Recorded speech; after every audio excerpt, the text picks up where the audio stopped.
Welcome, dear listener, to this gentle corner of history, a place where the past whispers to us like wind through ancient stone. As the world outside quiets and night drapes its starry shore over the earth, allow yourself to drift with me through the mist of time. Picture a land wild and untamed, where bagpipes echo across deep glens and the chill rolls in from dark, glimmering lochs. This is medieval Scotland, a place of fierce beauty and even fiercer winters. Tonight, we journey into those winters, into the long, dark months that once wrapped this land in silence and snow. But before we begin, I wonder, where in the world are you listening from right now? Are you curled up beneath a soft blanket, letting the day's worries slip away? Or perhaps starting a new day under golden light? Wherever you are, however you arrived here, I'm grateful to share this moment with you. Now, take a breath. Settle in. Wrap yourself in warmth and calm. Picture yourself as a traveler stepping into the past. The modern world fades behind you, and ahead lies a lonely moor, vast and frozen. Snowflakes tumble from a steel-gray sky, brushing your cheeks like whispers. Far off, a warm flicker of firelight beckons from a stone tower. The faint sound of laughter and music carries on the wind. You're in medieval Scotland, standing at the edge of a winter that is both haunting and magnificent. You draw closer to the keep, boots crunching in fresh snow. Each step echoes with centuries of winters that forged this land's character, tested its people, and shaped its stories. These were not mild seasons of festive snowfall and warm hearths. They were trials, long, merciless, and unrelenting. But why were medieval Scottish winters so brutally cold? Like the interwoven threads of a clan tartan, the reasons are many.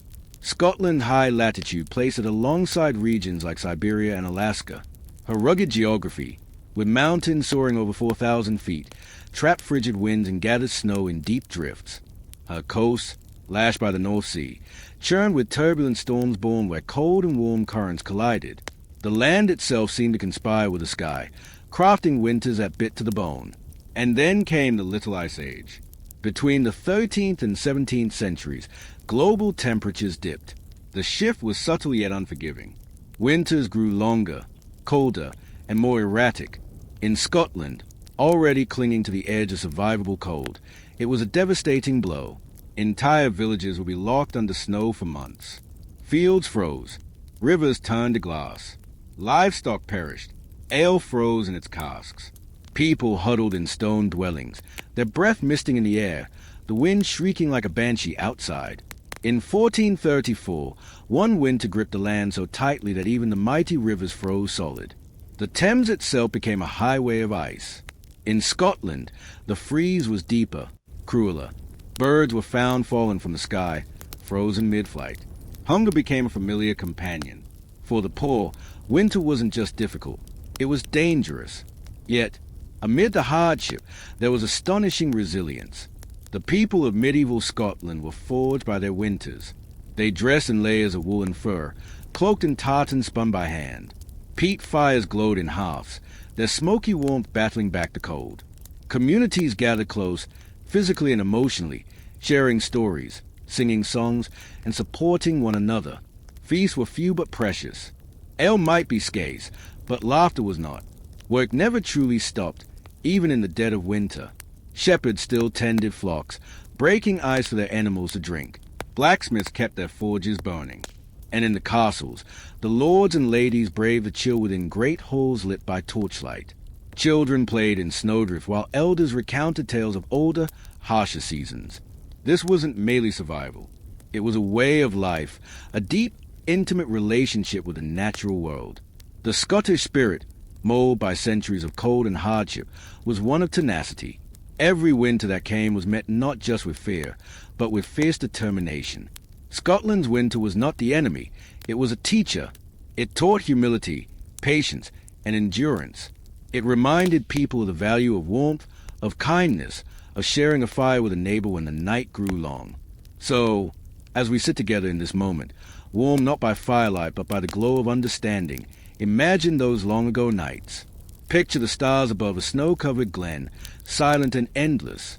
Picture the flicker of candles in a stone window, the murmur of voices huddled around a hearth, the strength it took to thrive in such a world, and the beauty that arose from it, folklore, music, tradition, and a legacy of enduring spirit. Medieval Scotland's winters were no fairy tale. They were brutal, they were majestic, and they were deeply human.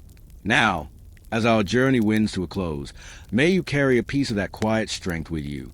The kind that finds warmth even in the coldest places. The kind that listens to the wind and answers not with fear, but with courage.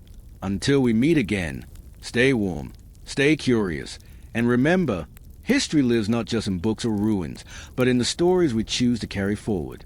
When winter arrived in medieval Scotland, it didn't just knock politely, it crashed in like a beast. This wasn't your average cold snap. This was a season-long siege by Mother Nature, a bone-chilling gauntlet thrown down year after year. Picture yourself as a humble crofter, living in a modest stone cottage with a thatched roof. Your home is small, drafty, and the cold slithers through every crack like an unwanted guest. Turf or heather might be stuffed into the wall for insulation, but it does little. The only source of heat is a peat fire smoldering in the hearth, its thick, earthy smoke curling through the air. You'd pile on every ember at night, hoping something would still glow by dawn. Feeding that fire was a year-round job. In summer, you'd slog through bogs cutting and drying peat, stacking it carefully to use later. But if your stores ran out too soon, you'd have to burn dried dung, or worse, sacrifice furniture. Frostbite was no joke. For many, it meant losing fingers, toes, or worse. And if you think the nobles had it easy, think again. Sure, they lived in castles with grand tapestries and roaring fires, but those stones turned into iceboxes in the dead of winter. Wind howled through hallways. Even kings woke up to find their water frozen solid, and frost creeping across their bedchambers. The only warmth came from crowded halls filled with people, hundreds of candles, and thick woolen cloaks. But warmth wasn't the only concern. Staying fed through the winter was another daily battle. Most people lived hand-to-mouth, so the food gathered in autumn had to last until spring. Grains, salted meats, dried fish, and root vegetables were hoarded like treasure. But winter was ruthless, and hunger often won. Animals grew thin as the forage ran out. Cows stopped giving milk. Chickens stopped laying eggs. Wild game became nearly impossible to find. Rivers and lakes froze over, cutting off fish.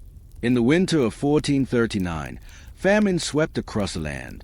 People died in the streets, some with lips stained green from eating grass out of desperation. Not everyone suffered equally. Nobles had stockpiles. Their game parks still held deer and boar. Their granaries were full thanks to rents paid in barley and oats by their tenants. But even they weren't untouchable. One winter, King James I nearly lost his life when his ship was caught in a violent storm off the Scottish coast. Towering waves slammed the vessel. The king, fearing for his life, vowed to dedicate himself to virtue if the Virgin Mary spared him. He lived, though perhaps his definition of virtue was flexible. As for clothing, surviving a Scottish winter was all about layers. Even the poorest folks did their best with a linen shirt, woolen tunic, and whatever cloak they could afford. If they were lucky, they had boots made of worn hides. The nobility, of course, made fashion a display of power, velvet robes, thick fur cloaks, and jewel-encrusted gloves. But no matter how fancy, nothing stopped the cold from creeping in. So people got clever. They'd heat stones in the fire, wrap them in cloth, and tuck them into their beds. Whole families would sleep in one bed just to stay warm, often with goats or pigs inside the house adding body heat, and a strong smell. Survival meant sharing everything, especially heat. Food and drink was central to morale. A steaming bowl of pottage, made of barley and whatever scraps were available, helped fight off the cold. Ale and strong drink weren't just for cheer, they packed needed calories. Distilled spirits like used beether, the water of life, would one day evolve into the famous Scottish whiskey. Back then, it was medicinal, fortifying, and a welcome relief from the cold. Winter festivals were the few bright spots during the dark season. Christmas and Hogmanay, the New Year, offered reasons to celebrate. Rich or poor, people would gather to share what they had. Nobles feasted on boar's head and haggis. Commoners might enjoy a honey cake or a handful of dried fruit. The Yule log burned in many homes, symbolizing the return of light and warmth. But winter took a toll, not just on the body, but on the soul. Sickness was everywhere. In smoke-filled, poorly ventilated homes. People fell ill with coughs and fevers. Frostbite, hypothermia, and respiratory infections were widespread. Medieval medicine, mostly herbs, prayers, and superstition, could do little. Darkness lasted long, and with it came fear. Old pagan beliefs still held sway in many villages. The long nights were said to be haunted by spirits and fairies, so offerings were left out to appease them. The winter solstice was a time of omens and eerie dreams. People looked to the stars, the weather, or even the flight of birds to predict what the rest of winter might hold. In the end, surviving winter in medieval Scotland required resilience, ingenuity, and community. It was a test, one that touched everyone from the humblest crofter to the highest king. It froze the bones, challenged the will, and humbled even the proudest souls. And yet, year after year, they endured. They found ways to stay warm, share food, tell stories by firelight, and dream of spring. Because in the heart of the storm, wrapped in fears and faith, the people of medieval Scotland didn't just survive the winter. They endured it with grit, spirit, and no small amount of stubbornness. The wind howls through the glens, the moon casting its pale light on a world frozen in silence. A pool of ice lies undisturbed beneath a sky dusted with stars. In medieval Scotland, this wasn't just a picturesque moment. It was a warning. Even the devout might wonder if such relentless cold was a sign of divine punishment. Winter didn't knock. It crashed through doors, seeped into bones, and made survivors of everyone it touched. In 1625, when King Charles I chose the dead of winter for his coronation in Scotland, many called it a bad omen. As he stood shivering on the stone floor, his teeth chattering while the crown was set on his head, few could shake the feeling that something was wrong. His reign, as history would prove, ended in civil war, division, and his eventual execution. Winter in medieval Scotland wasn't just cold, it was cruel. Roads that were muddy tracks and summer vanished beneath walls of snow. Villages were cut off for months. No travelers came. No goods traded hands. People were left to survive on whatever meager supplies they had gathered before the first snowflake fell. One of the most tragic tales of Scotland's winter fury was that of Margaret, the young Norwegian princess destined to become queen in 1286. Her ship set sail in autumn, but storms drove it off course. It finally landed in the Orkney Islands, where the bitter cold trapped them. She fell ill and died there, never setting foot on Scottish soil. Her death plunged the kingdom into chaos and a succession crisis that echoed for generations. Even the unstoppable engine of war was frozen in its tracks. In 1304, England's King Edward I laid siege to Stirling Castle, but he hadn't counted on winter. His soldiers, unprepared for the Scottish cold, began deserting in waves. Some froze to death right outside the castle walls. Others simply vanished into the snowy void, never to be seen again. But amidst all the suffering and death, there was something else: resilience. The Scottish spirit didn't wither in the frost. It sharpened. It hardened. It became unbreakable. Picture William Wallace and his ragged warriors wrapped in woolen plaids, their breath forming clouds in the air as they fought English invaders with ferocious tenacity. Or the crofters who built their stone cottages with walls thick enough to resist both wind and time. They didn't just survive the winters. They endured them with pride, stubbornness, and strength. Inside those stone homes, peat fires burned low through the long nights. Outside, stars scattered across the sky while wolves howled in the forests. And yet, people celebrated. Yule fires blazed. Hogmanay feasts were held. Songs were sung that dared to defy the darkness, promising that spring would come again. Because that's what winter in Scotland taught its people, that hardship forges strength. That endurance isn't just about staying alive. It's about holding on to joy, even when the world turns cold. Let's go back even further. It's the year 1392. A group of travelers trudges through snow that comes up to their thighs. The wind is like a living creature, clawing at their cloaks, numbing their fingers. Even their thick woolen layers offer little protection. Every step forward is a test of will. They know that shelter might still be miles away, if it even exists out here. But they keep going, because that's what you do in a Scottish winter. And it wasn't just a cold. It was a complete grip that winter had over life itself. Temperatures regularly fell below freezing. Snowdrifts towered over grown men. Cattle died. Crops vanished beneath the snow. Diseases spread quickly in the damp and chill. There was no weather forecast, no central heating, no snowplows, only the certainty that if you weren't prepared, winter would break you. To fully understand the terror and beauty of a medieval Scottish winter, you have to understand the land. Northern Scotland reaches toward the Arctic Circle. Much of it is made up of mountains, moors, and highlands battered by Atlantic storms. The land itself seems carved from ice and stone. And yet, people live there, not just survived, but thrive in their own way. They planted hardy grains like oats and barley. They fished icy rivers and hunted game. They preserved food with salt and smoke. When the snows came, they didn't panic. They huddled close. They told stories. They waited. Scotland's winters demanded strength, but in return, they gave something back. A sense of identity. A toughness that would shape the people for centuries. That stark, frozen world carved its lessons into stone walls and human hearts. And as you sit now, warm and safe, maybe sipping something hot, imagine what it took to live through those nights. The long dark stretching on, the fire burning low, the wind shaking the shutters. And still, they believed in spring. Maybe that's what we carry with us now, in our own winters, whether literal or metaphorical. The knowledge that we are not the first to face the cold. That somewhere in our blood is the grit of those who came before. Those who endured snow-covered silence and howling wind, and kept walking. So tonight, as frost draws its delicate patterns on your window pane, let your thoughts drift northward. Picture the glow of a peat fire, the laughter echoing in a stone cottage, the sound of boots crunching snow on a starlit trail. Let the stories of Scotland's brutal winters remind you of the fire that lives within all of us. A fire that does not go out when the cold comes. A fire that waits for spring. Scotland's winters have always been unforgiving, but during the late medieval period, they became downright brutal. The land itself offered little shelter, just endless windswept moors, hills lashed by icy rain, and skies that dimmed by mid-afternoon. Even in the southern lowlands, the sun barely showed its face for 7 hours a day. But in the 14th century, things took a dramatic turn for the worse.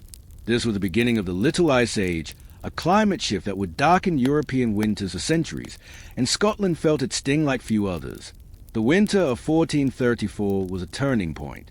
Even for a population used to bitter cold, that year's weather stood out in chilling infamy. Months of snowstorms and ice crushed the land. Roads disappeared. Rivers froze solid. Fields and pastures vanished under deep, suffocating snowdrifts. Even the sea lochs, normally briny and resistant, froze along the shore, stopping fishing boats and cutting off coastal trade. Farmers found their livestock, cattle and sheep, dead in the fields, their frozen bodies locked in ice until spring. And for the poor, survival became a gamble. Cold, hunger, and disease crept into every village, every home, every body. But what was it really like to live through such winters? The truth is, for most people, it was a season of survival, one long, drawn-out fight against nature that played out entirely within the cold walls of their homes. Most commoners lived in rough cottages of stone and turf, with thatched or sod roofs and little insulation. Floors were often just packed earth. In many houses, smoke from the central hearth had nowhere to escape and clung to the ceilings, stinging eyes and blackening walls. Even castles weren't much better. Tower houses and stone fortresses looked mighty from the outside, but inside they were cold, drafty, and endlessly damp. The wind whistled through gaps in the masonry, stealing away what little heat the great fireplaces managed to generate. Tapestries flapped like sails. Frost crept over the insides of window panes. Keeping warm wasn't just a comfort, it was a full-time job. Peat and firewood were hard to come by. Fuel gathering meant trudging into the frozen wilderness through blizzards. Most people couldn't afford to keep their fires burning overnight, so by morning, the chill inside was barely different from the ice outside. Every breath misted in the air. Fingers cracked and bled, toes ached and frozen, sodden boots. And the cold didn't just live on the skin. It worked its way into the bones and stayed there, month after month, like a curse. Hunger, too, gnawed at the edges of life. A peasant's winter diet was grim and repetitive. Dried grains, salted meats, hard cheeses. These stores had to last until spring. When they ran low, families turned to the land, or what little the land still offered. Hares and small game were easier to track in the snow, but harder to find. Fish might be hauled from icy rivers through holes hacked in the surface. Along the coast, desperate foragers hunted for mussels and cockles on the frozen shores. It was never enough. Clothes became both armor and lifeline. The poor laid rough-spun wool shirts, heavy plaids, and shaggy animal hides. They stuffed straw into their boots to fight the frost. Nobles had finer materials, velvets, furs, rabbit, and fox, but even they could feel the cold creep in. Some garments became almost magical in their usefulness. The fisherman's ganzi, tightly knit to repel water and wind. The great kilt, so vast and versatile that a man could wrap himself completely in it to sleep. As the years wore on, winters seemed to get worse. In 1439, another horrific cold season struck. Bad harvests and endless snow brought famine to the land. People starved in the thousands. Some resorted to slaughtering their draft animals just to survive. Others dug frozen roots from the earth, blackened and bitter. Entire communities vanished beneath the weight of the cold, and the trauma was passed down in stories for generations. Even royalty couldn't entirely escape. One legend tells of King James I, caught in a Highland blizzard. He sought shelter in a humble peasant's hut, huddling beneath smoky plaids while the wind screamed outside. That night, the monarch shared in the bitter reality his people lived every winter. He survived, but the tale lived on as a reminder. Winter in Scotland did not bow to crown or sword. Yet in the face of all this, the Scots endured. Their resilience became legendary. They didn't just survive, they adapted. Songs were sung beside the hearth to distract from hunger. Stories were passed on to warm the soul when the body failed. Every cracked hand and wind-burned cheek became a badge of life, proof that they had outlasted yet another unforgiving season. Because in Scotland, winter was never just a season. It was a trial, a reckoning, a test of body, spirit, and community. And though many fell to its icy grip, many more rose, hardened, hollow-eyed, but still alive.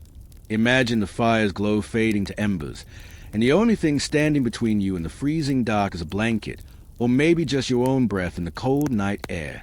In medieval Scotland, surviving winter was nothing short of a battle. Homes were cold, dark, and drafty. The stone walls might as well have been ice. So people got creative. Wealthy families hung thick tapestries across their walls, not just for decoration, but as insulation. These heavy fabrics trapped heat and blocked out the biting wind. Some castles even layered fabric upon fabric to build pockets of warm air, a medieval version of double glazing. For those without riches, simple wool hangings had to do. Bedtime was another test of endurance. If you had money, you might use a bronze or stone bed warmer, essentially a pan full of hot embers, to heat your sheet before crawling in. But for most people, warmth came from snuggling up with someone or something. Peasants often slept side by side with cows, pigs, or dogs. It wasn't just companionship, it was survival. A placid cow or shaggy dog could mean the difference between frostbite and warmth. One popular trick was to heat smooth stones in the fire, then wrap them in rags and tuck them into bed like a hot water bottle. Of course, sometimes the stones were a bit too hot. Burns and blisters happened. Still, most people saw it as a small price to pay. And then there was the drink. Alcohol wasn't just for celebration. It was survival fuel. Mead, ale, and whiskey helped numb the cold, lifted spirits, and added much-needed calories. During Christmas and Hogmanay, the drink flowed freely. Feasts lit up the darkest time of year. Picture it, long trestle tables piled high with roasted meats, mince pies, porridge, and oatcakes. The halls echoed with laughter and music. For a few precious days, winter's grip loosened. But once the fire died and the feast ended, reality came crashing back. Travel in winter was dangerous. Roads were buried under snow or turned to treacherous ice. Horses slipped. Carts were abandoned. Messengers took days, sometimes weeks, to deliver urgent letters. Trade routes froze over. Merchant ships were stuck in icy harbors, and overland merchants were often forced to wait until spring. Even the royal court slowed to a crawl.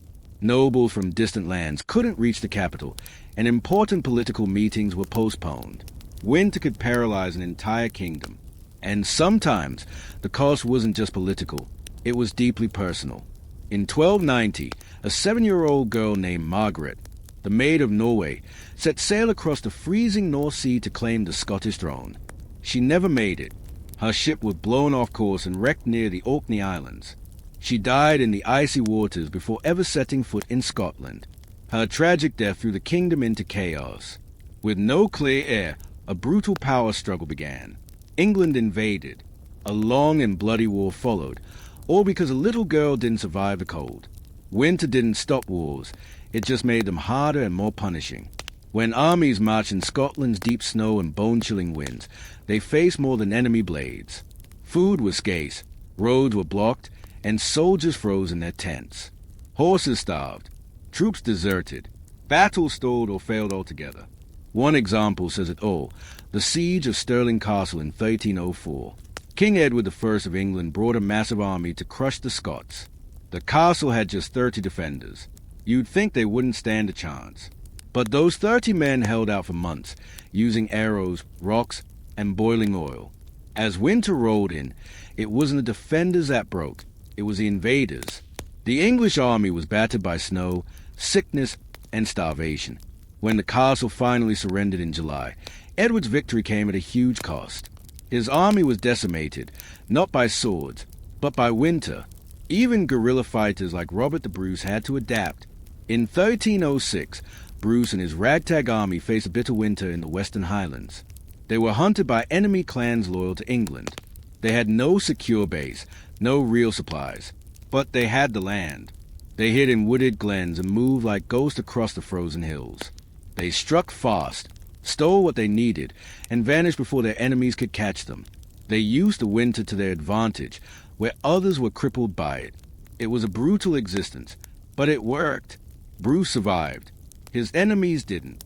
Winter in medieval Scotland wasn't just cold. It was deadly. It shaped how people lived, how they loved, how they fought, and how they ruled. A single storm could turn kings into corpses and children into political powder kegs. The frost didn't care if you were a peasant or a princess. So the next time you hear the wind howl outside your window, wrapped in your cozy fleece blanket with a mug of cocoa in hand, remember this. Centuries ago, someone huddled by the dying fire, clutching a stone heated in the embers, praying that the cow beside them didn't roll over in its sleep. Because in the heart of a Scottish winter, warmth wasn't just comfort. It was life or death. Winter in medieval Scotland wasn't just a season. It was a battlefield. Not the kind marked by clashing swords and grand sieges, but one of survival against the merciless forces of nature. In a land of jagged mountains and bitter winds, winter dictated everything. How wars were fought, how people lived, and how many of them died. While English knights trained for glorious battles and castle assaults, the Scots had no choice but to master the art of endurance. During these long, freezing months, large-scale warfare often paused. Instead, skirmishes and ambushes became the preferred tactics, quieter, more efficient, and far more suited to snow-covered terrain. For those who could endure, winter became a weapon. By spring, Scottish resistance often emerged leaner, meaner, and more desperate than ever. But for every successful campaign sharpened by the cold, winter claimed its own in return, indiscriminately, brutally. Even heroes weren't safe. William Wallace, the legendary leader of the First War of Independence, led his army to victory at Stirling Bridge. But it wasn't the English who brought him to his knees. It was dysentery. During the winter of 1298, Wallace's men were stranded in disease-ridden camps with barely enough food and no protection from the cold. Thousands perished, not in glory, but in agony, stricken with hunger and violent illness. The snow drift became silent graves. Winter didn't care for valor.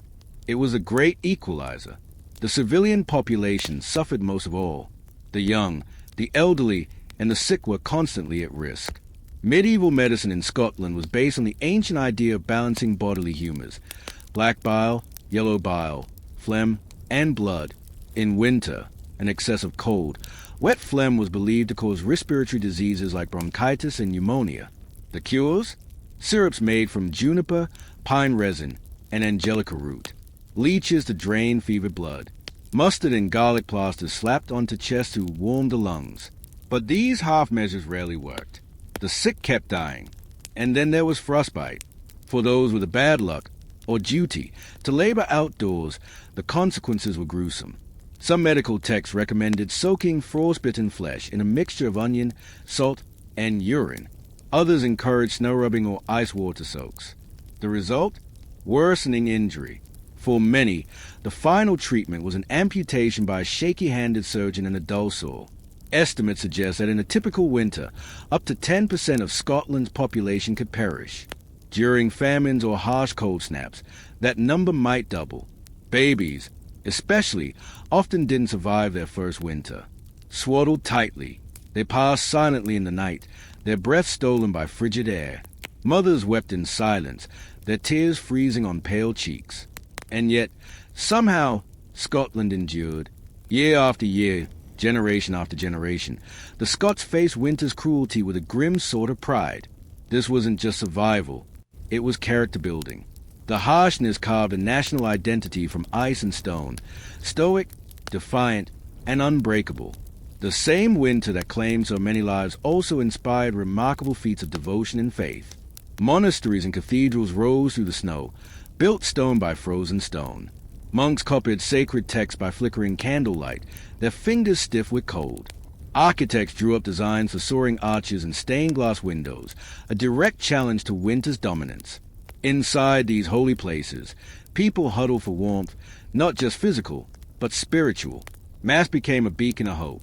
With each prayer, the faithful begged for spring's return. But beneath the Christian rituals, ancient beliefs lingered.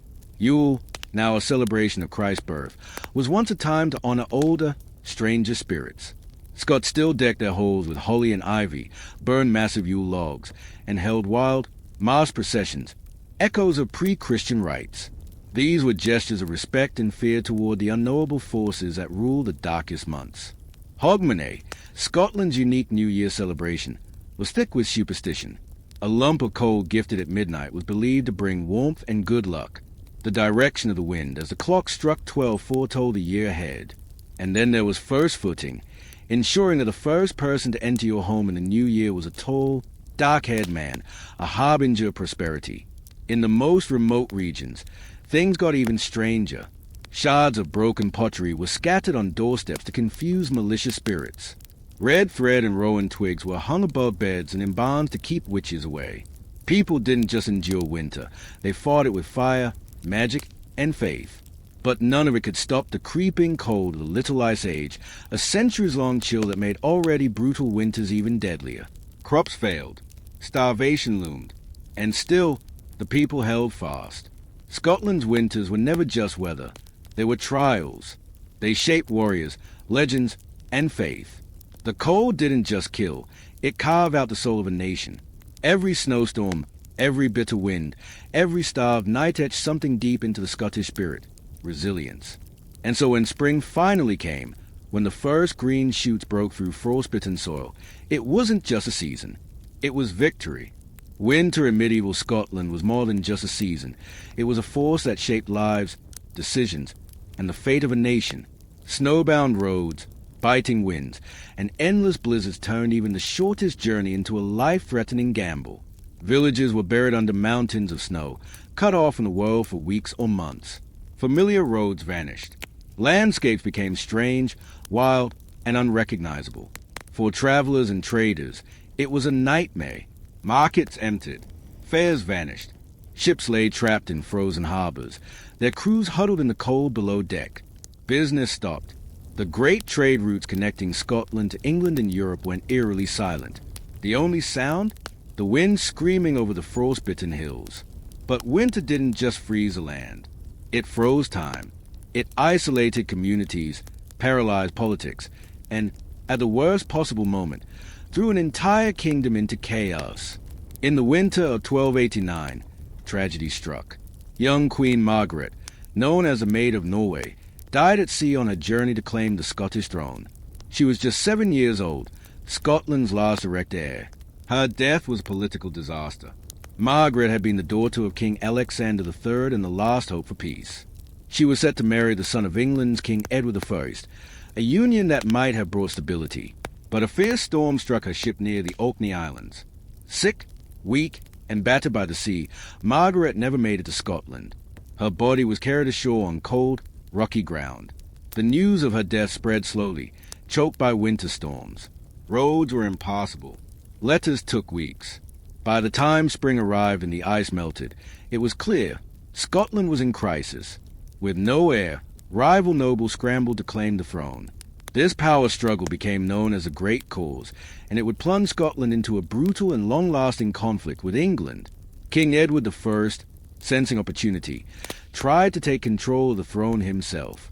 What followed were the Wars of Scottish Independence, a fight that would burn for generations. And winter, harsh, unforgiving winter, played its part every step of the way. Even governing the kingdom became a challenge. Scotland's parliament, called the Estates, often met outdoors. Imagine powerful lords and bishops, wrapped in cloaks, arguing over the future of their nation as snow whipped around them, and their breath hung in the frozen air. Some didn't make it at all. Travel was so hard that many arrived late, or not at all. In one chilling episode in 1318, King Robert the Bruce himself was nearly captured by the English. A storm separated him from his men, forcing him to hide in a humble peasant's cottage to avoid detection. Even a king wasn't safe from the dangers of winter. The brutal season also fractured the reach of law and justice. Royal courts shut down. Judges couldn't travel. Trials were delayed, sometimes indefinitely. Crimes went unpunished, and local disputes simmered, turning violent. In the far reaches of the Highlands and Islands, isolated clan chiefs ruled like kings, untouched by royal authority. Still, life didn't stop. It adapted. The people of Scotland were shaped by the cold. They became harder, fiercer, and more resilient. That resilience bled into their warfare. Scottish soldiers were already known for their toughness, but winter made them nearly unstoppable. While English forces, burdened by heavy armor and long supply lines, stumbled through the snow, Scottish fighters thrived. They were light, fast, and clever, masters of moving through the frozen landscape. In the dead of winter, they would launch daring raids deep into enemy territory, striking quickly and then vanishing like ghosts into the mist. One of the most legendary moments came in 1307. King Robert the Bruce and his army, harried and hunted, were camped deep in the Galloway Hills. The English tried to crush them, but the Scots used the brutal cold to their advantage. Moving through ice and snow, they launched sudden attacks, disappeared into forests, and turned the harsh terrain into a weapon. Winter warfare wasn't about grand battles. It was about endurance. It was about striking when your enemy was weakest, when their fires were dying, their food was frozen, and their spirits were low. It was war survival. And it worked. The Scots, hardened by centuries of cold and conflict, refused to break. Winter didn't stop them. It shaped them. Looking back, it's clear. Some of Scotland's most important historical moments were forged in the cold. A queen's death in a storm started a chain of events that led to war. Harsh winters made it harder to govern, harder to rule, harder to survive, but they also toughened the people who lived through them. Winter in medieval Scotland wasn't just a season. It was a battlefield, a trial by ice, a test of will, and those who survived it, whether kings, warriors, or common folk, were never quite the same again. This is a story of how snow and silence, wind and ice, helped shape the destiny of a nation. Supplies were running dangerously low. Hunger gnawed at the bellies of Bruce's warriors, and the cold bit deep into their bones. The Scottish camp, buried under snow and silence, stood at the edge of collapse. But Robert the Bruce wasn't a man who surrendered to fate. In the stillness of night, while the English rested secure in their position, Bruce made his move. He led his men across a frozen wasteland, miles of brutal, icy terrain underfoot, the wind screaming like ghosts in the dark. Every step was a test of endurance, every breath a knife in the lungs. But the Scots pressed on, guided only by the flickering torchlight and the will of a king who refused to be broken. By dawn, they reached the English camp, and before the enemy could even grasp what was happening, the Scots struck like thunder from a clear sky. Chaos erupted. The English, stunned and unprepared, crumbled beneath the furious assault. It wasn't just a victory, it was a masterstroke. A battle won not just by steel, but by sheer grit, cleverness, and the relentless drive of men who refused to yield. The frost-bitten Scottish warriors had turned winter itself into a weapon. Where others would have seen death, Bruce saw opportunity. The snow-covered land that had long been their enemy had become their silent ally. And in that moment, the legend of Robert the Bruce was carved into the frozen hills of history. As the years passed, and the long nights of winter returned again and again, It was said that if you listened closely to the wind sweeping over the glens, you could still hear them, the silent footsteps of those warriors, crunching through snow, their icy breath carried on the air like a whisper from the past. Scotland remembers. Around the hearth fires of crofts and castles, families would gather when the cold came creeping back. Children huddled beneath woolen blankets listened wide-eyed to tales of the great winter raid. These stories were more than memories. They were lifelines. Shared through generations like sacred heirlooms, they reminded the people of who they were: survivors, fighters, Scots. Even the harshest winter couldn't smother that spirit, because these weren't just stories of war. They were stories of defiance in the face of despair, of men who faced down hunger, freezing winds, and death itself, and won. Stories of a land and a people too stubborn to break. And when the fire burned low and shadows danced on the walls, these old tales kept the heart warm. They reminded every Scot that no matter how long and brutal the winter, it would always end. And when it did, the people would rise again. And so they endured. They endured the storms, the ice, the hunger, because they knew, just beyond the frozen horizon, spring would come. And when it did, it was like watching the land take its first breath after months of silence. The rivers and lochs, once frozen solid, began to thaw. Ice cracked and split as water rushed forward, alive again. Forests and glens, buried under layers of snow, began to stay. Tiny green shoots poked through the slush, fragile, yet full of promise. Life returned, quietly at first, then in a rush of sound and color. For the people of medieval Scotland, spring wasn't just a change in weather, it was rebirth. Villages came alive. The doors of homes were flung open. The heavy silence of winter was replaced by laughter, by the sound of children playing and tools clinking in the fields. Farmers walked their land again, eyes scanning for damage. Hands ready to plow and sow, they patched roofs, mended fences, and began the hard work of rebuilding what the cold had nearly taken. But this work was joyous. It had purpose. After months of surviving, now came the chance to live again. In castles, winter's heavy tapestries were rolled away, replaced by light fabrics that fluttered in the breeze. Nobles stepped out in linen and silk, strolling through blossoming gardens. Their laughter echoed through the courtyards as the scent of flowers and fresh earth filled the air. Fires still burned, but now they were for celebration, not survival. And yet, even in this joy, the people never forgot. They knew winter would return, that it waited just beyond the edge of spring, gathering strength. The memory of frozen nights and empty bellies was never far away. It was etched into the bones of the land, into the soul of every Scot. And so, they didn't waste spring. They savored it. Every warm breeze, every blooming flower, every shared meal was a victory. They gathered light and laughter like treasure, storing it deep in their hearts for when the darkness came again. Because that was a rhythm of life here, darkness and light, death and rebirth, winter and spring. Medieval Scotland was no paradise. It was harsh, brutal, unforgiving, but it was also beautiful. It shaped a people who were tough, resilient, and fiercely proud. A people forged in fire and ice. And every spring, when the snows melted and the land awakened, they rose once more, not just to survive, but to thrive. They were unbroken. They were unbowed. They were Scots, and they would always find a way. In the heart of Scotland, where the wind howls like an ancient spirit and the hills wear a crown of snow, winter was never just a season. It was a trial, a merciless test that shaped the soul of a nation. The cold didn't just bite. It invaded every stone wall, every stitched cloak, every breath of the people who dared to survive it. Yet somehow, they didn't just survive. They thrived. Let us pause for a moment in that space between death and rebirth, where frost clings to every branch, yet life stays beneath. That's where you find the real spirit of Scotland. A spirit hammered into steel by bitter winds, sleepless nights, and meager meals. A spirit that never broke, no matter how hard the winter pressed its icy hand against the throat of the land. It was this very spirit that fueled legends.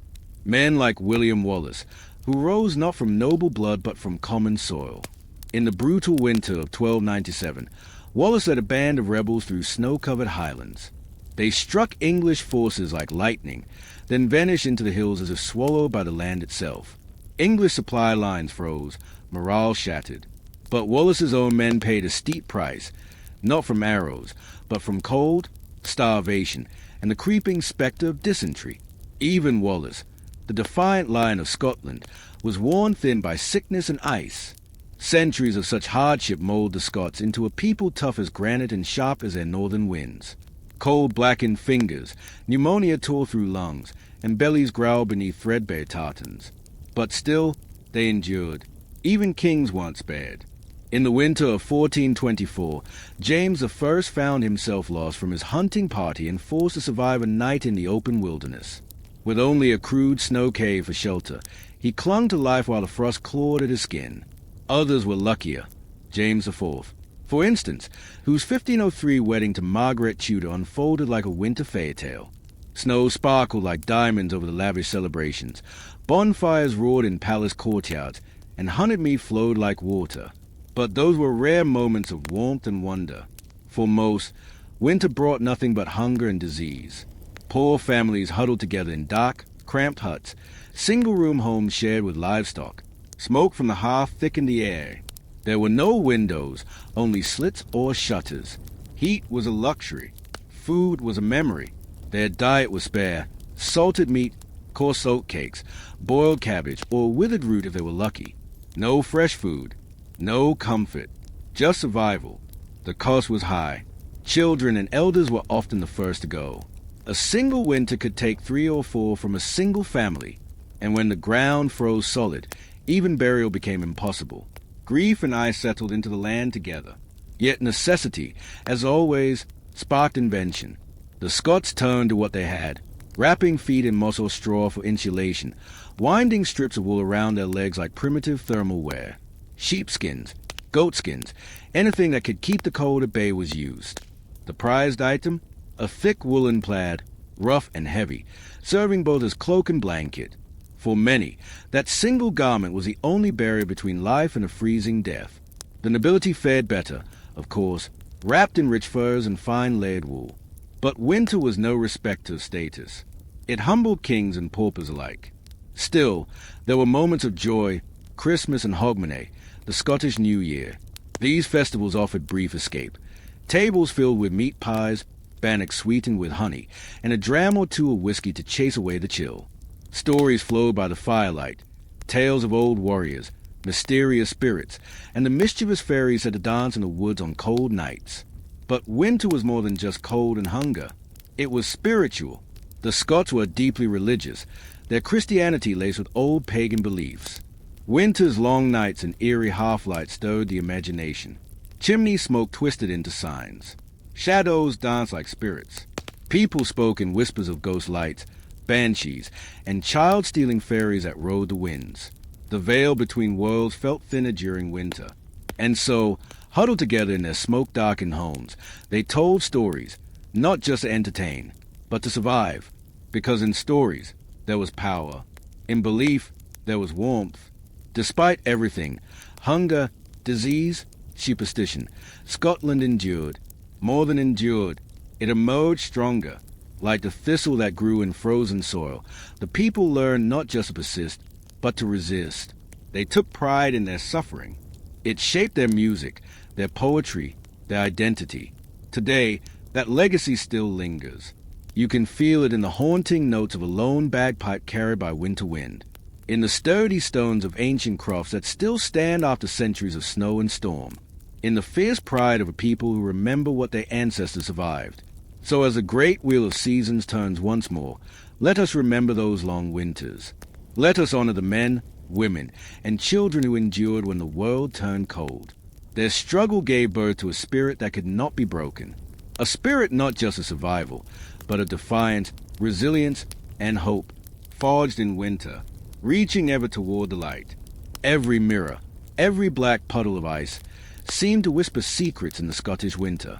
A dream of a white Christmas wasn't just festive, it was an omen. One might foretell death, while another, a roaring Hogmanay bonfire burning till dawn, promised prosperity in the year ahead. Ancient traditions filled the air. Bits of rowan and sprigs of holly dangled above doors to keep evil out, and pockets bowls with iron nails meant to ward off the sickness-bringing fae.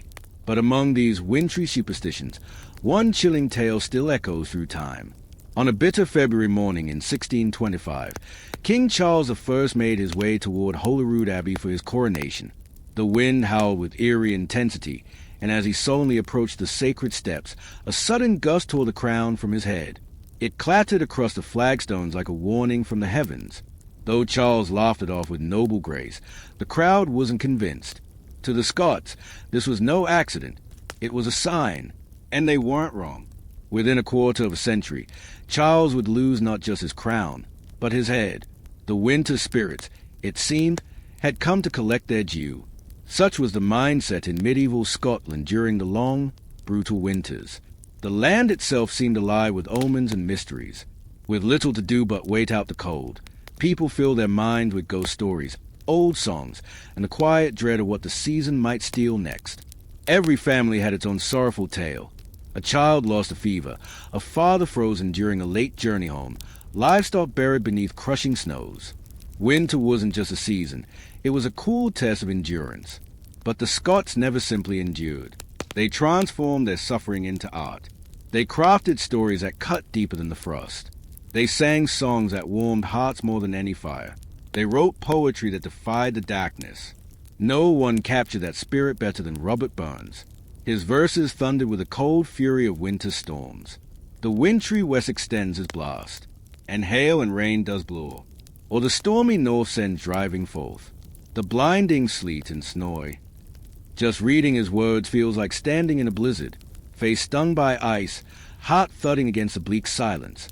Burns didn't merely describe winter, he summoned it, and through his pen, we understand why the Scots feared and respected it in equal measure. He wrote, "Blow, blow, ye winds, with heavy gust, and freeze, thou bitter biting frost.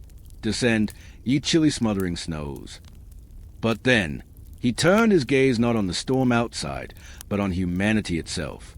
Not all your rage, as now united, shows more hard unkindness unrelenting than man on brother man bestows. Even in the fiercest storm, Burns reminded us, the coldest force wasn't nature, it was cruelty born of man. The Scottish winter wasn't just about frozen fields or shuttered roads. It shaped the very soul of the people. To survive, you needed more than food and fire. You needed grit, strength, a stubborn will to laugh at the storm, to sing into the wind, to carry on even when the snow rose past your windowsill. Villagers huddled in smoky huts, livestock breathing warm air beside them. Castles of stone, mighty though they looked, did little to hold off the bitter winds. Nobles and servants alike wore every layer they owned, shivering around peat fires and sipping hot mulled wine just to feel their fingers again. Roads vanished beneath snow. Trade halted. Life shrank to the space between hearth and threshold. And yet, the Scots found ways to fight the cold. If not with fire, then with stories. If not with warmth, then with words. Winter was everywhere, in the stones of their homes, the cracks in their skin, the rhythm of their songs. And in every tale they passed down, there lived a lesson, that even in the face of nature's cruelest season, the human spirit could burn bright. To live through a Scottish winter was to walk a tightrope over a frozen abyss. One slip, one illness, one storm too strong, and everything could be lost. Yet year after year, they endured. They found joy in the defiance, in standing tall when the world tried to bury them in snow. They wrote ballads to their suffering. They poured whiskey over their fear.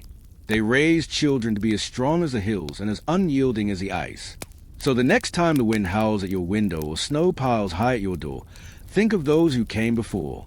Think of the Scots who braved centuries of winters with little more than woolen plaids and iron wills.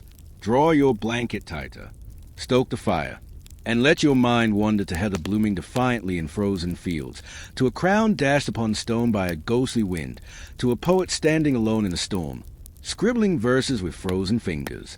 That, more than anything, is a legacy of the Scottish winter. Not despair, but defiance. Not silence, but song.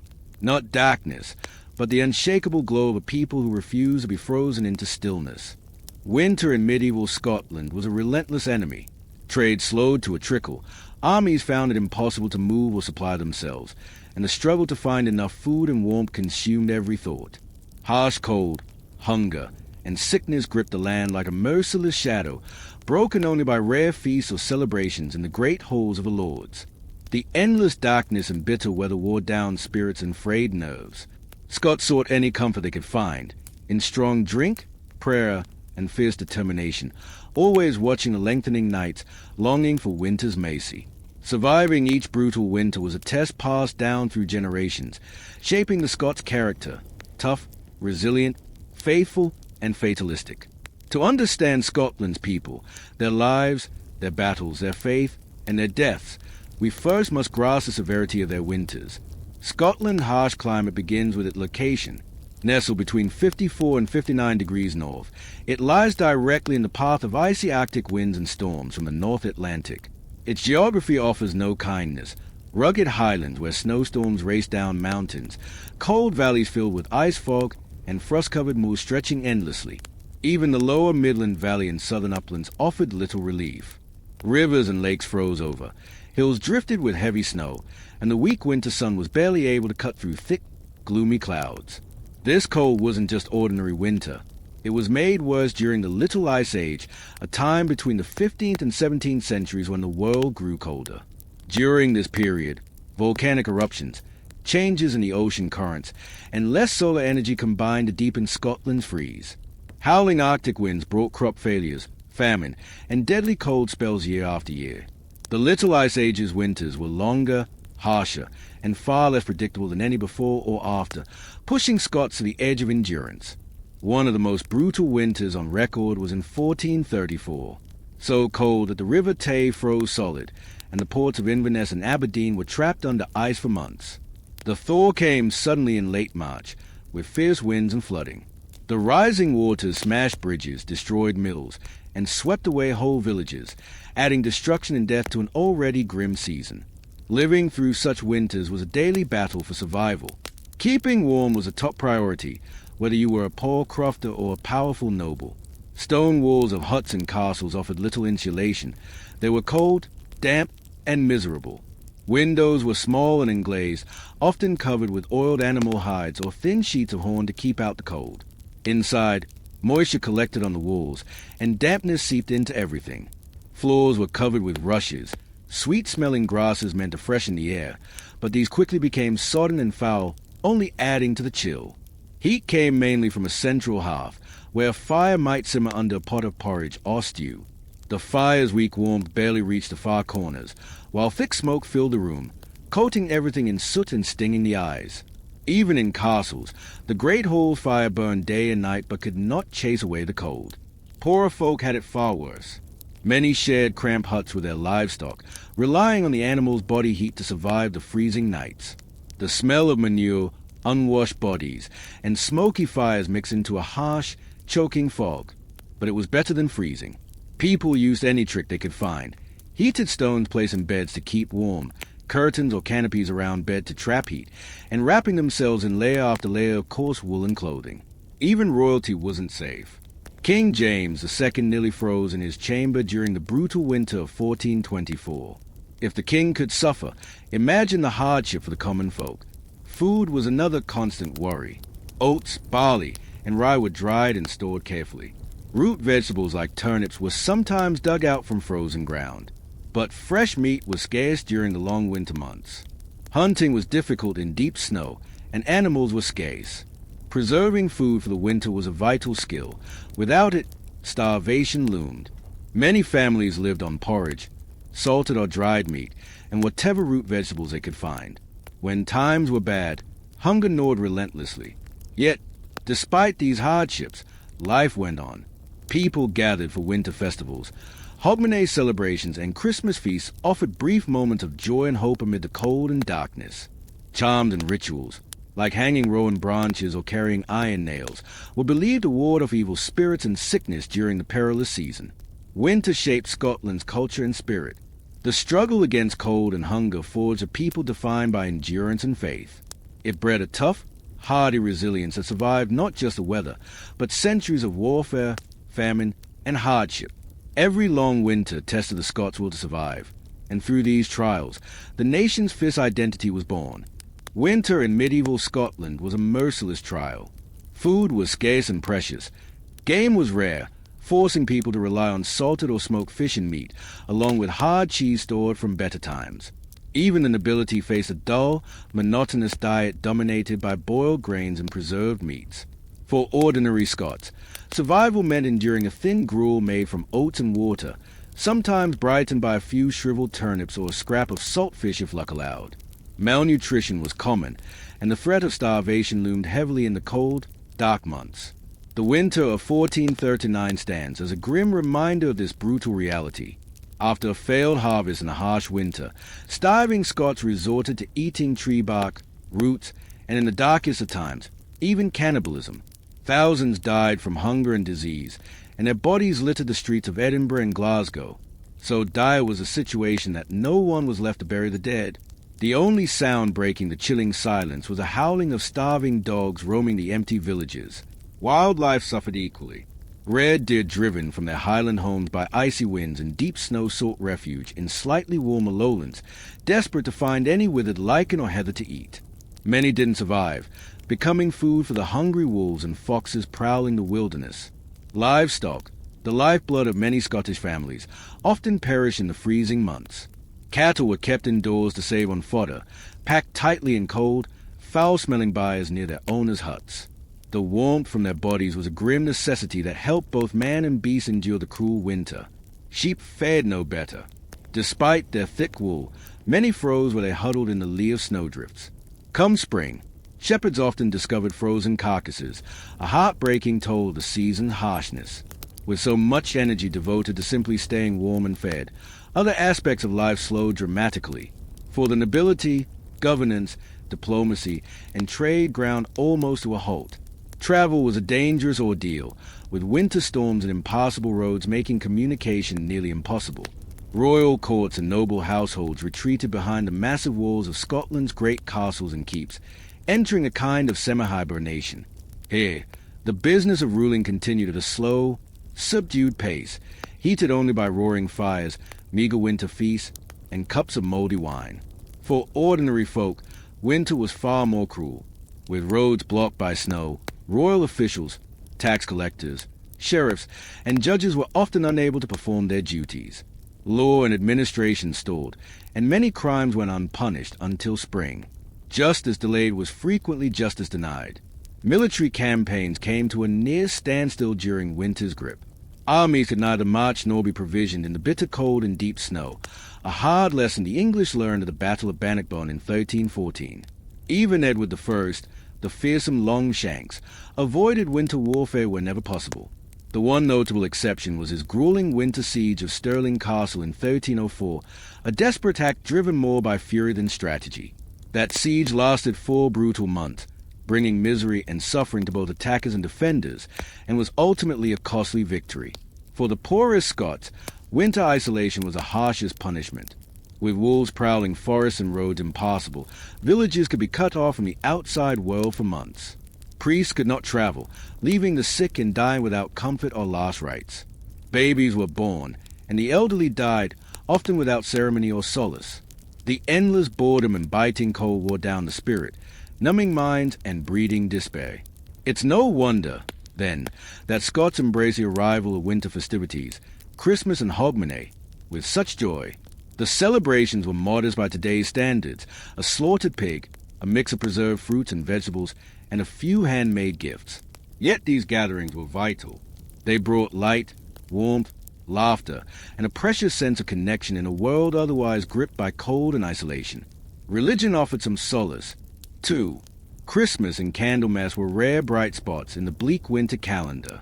But the church could do little to ease the physical hardships. Draughty stone kirks, with their cold glass windows, were almost as frigid as the frozen roads leading to their doors. Faithful Scots shivered through services, sustained more by hope and belief than by comfort. Even great abbeys and priories struggled to feed and shelter the cold, hungry, and sick who came seeking refuge. Winter was a season of relentless hardship in medieval Scotland, a time when survival was a daily battle and hope was in short supply.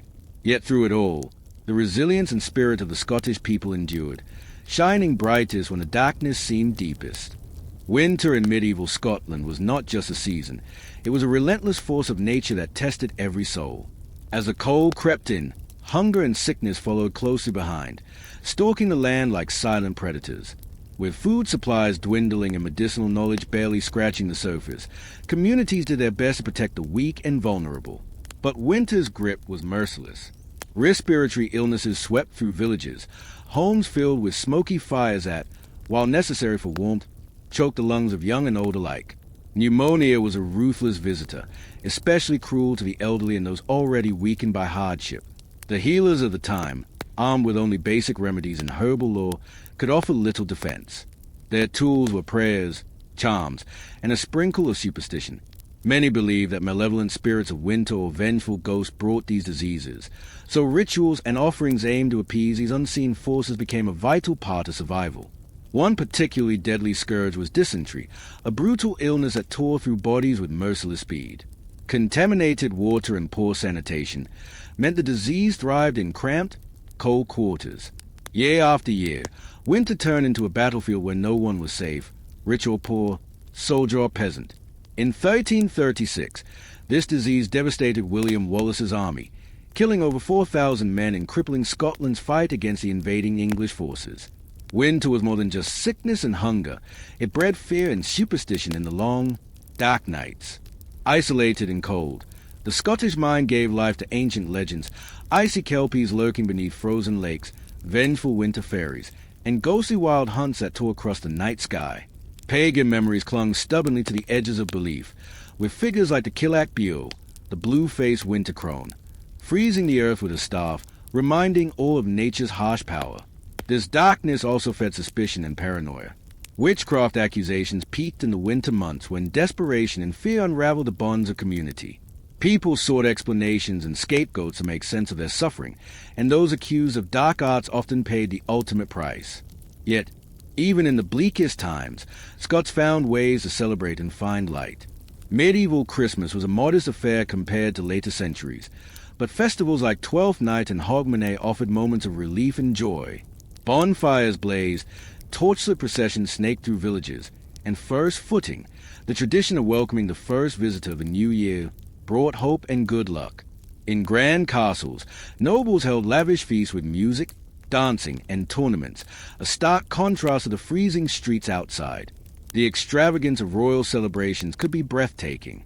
In 1503, James IV and his Queen Margaret Tudor hosted a spectacular Christmas and Hogmanay festival filled with feasting, masques, and tournaments at Edinburgh and Holyrood castles. Wine, ale, and whiskey flowed as nobles indulged in luxury, a dazzling display of wealth amid widespread poverty and suffering.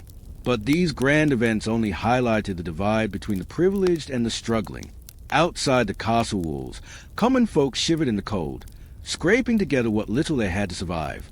This stark contrast underscored the bitter irony of winter in Scotland, a season of feast and famine, of joy and despair. Even the coronation of King Charles I in 1625 seemed marked by winter's cruelty. The ceremony took place on a freezing February day at Holyrood Abbey, with snow swirling and ice clinging to the ancient stone of Scone. The king's robes were heavy with frost, and his breath steamed in the cold air. Courtiers huddled, watching nervously as the crown slipped and the scepter wobbled in his hands. The ominous sign foreshadowed the troubled reign that would soon plunge Scotland and England into civil war, costing Charles his life and Scotland its independence. Despite the darkness, Scots braved the bitter months, clinging to hope and tradition. Their winter was a season of stark contrast, between life and death, faith and fear, light and shadow. It shaped their culture, beliefs, and resilience in ways that still echo through history.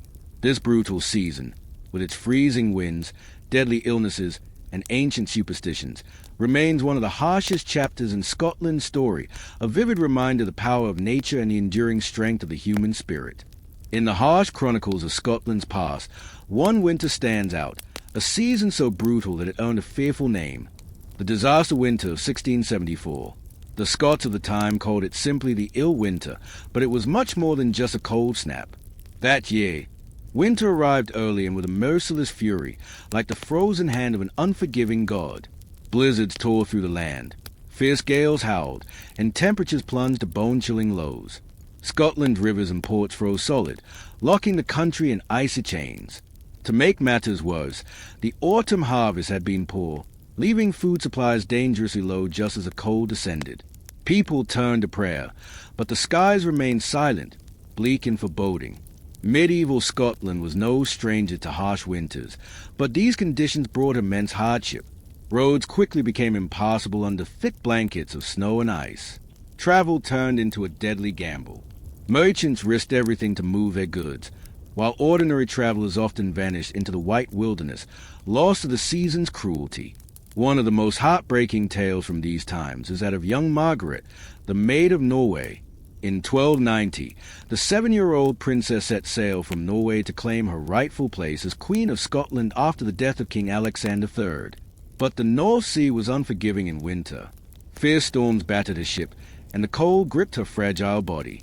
Before she could ever set foot on Scottish soil, Margaret fell ill and died on the Orkney Islands. Her tragic death plunged Scotland into chaos, a succession crisis that ignited decades of wars. This story reminds us that even royalty was powerless against winter's deadly grip. For common folk, winter travel was even more perilous. Roads were rarely cleared, and many smaller paths simply disappeared under snowdrifts. Wagons got stuck, horses faltered, and travelers faced the terrifying possibility of freezing to death. Inns were scarce, and those on the road had little choice but to rely on strangers' kindness or brave the elements alone. Trade, the lifeblood of medieval Scotland, ground almost to a halt during the coldest months. Perishable goods rotted before they could reach markets, while heavier products like wool and timber sat idly, waiting for roads to clear. Remote villages were cut off, deepening the isolation and hardship of winter. Warfare, too, slowed dramatically. Armies struggled to move through snow-choked landscapes, and supply lines were a constant nightmare. Soldiers and horses alike suffered in freezing camps. Defenders, protected by sturdy walls and roaring fires, held a distinct advantage. The bitter siege of Stirling Castle in 1304 is a stark example. King Edward I of England, known as Longshanks, led his army into Scotland that winter, determined to crush resistance by capturing this vital fortress. The siege dragged on for 4 brutal months. The English hammered the walls with trebuchets and battering rams, while the Scots inside fought to survive on dwindling food.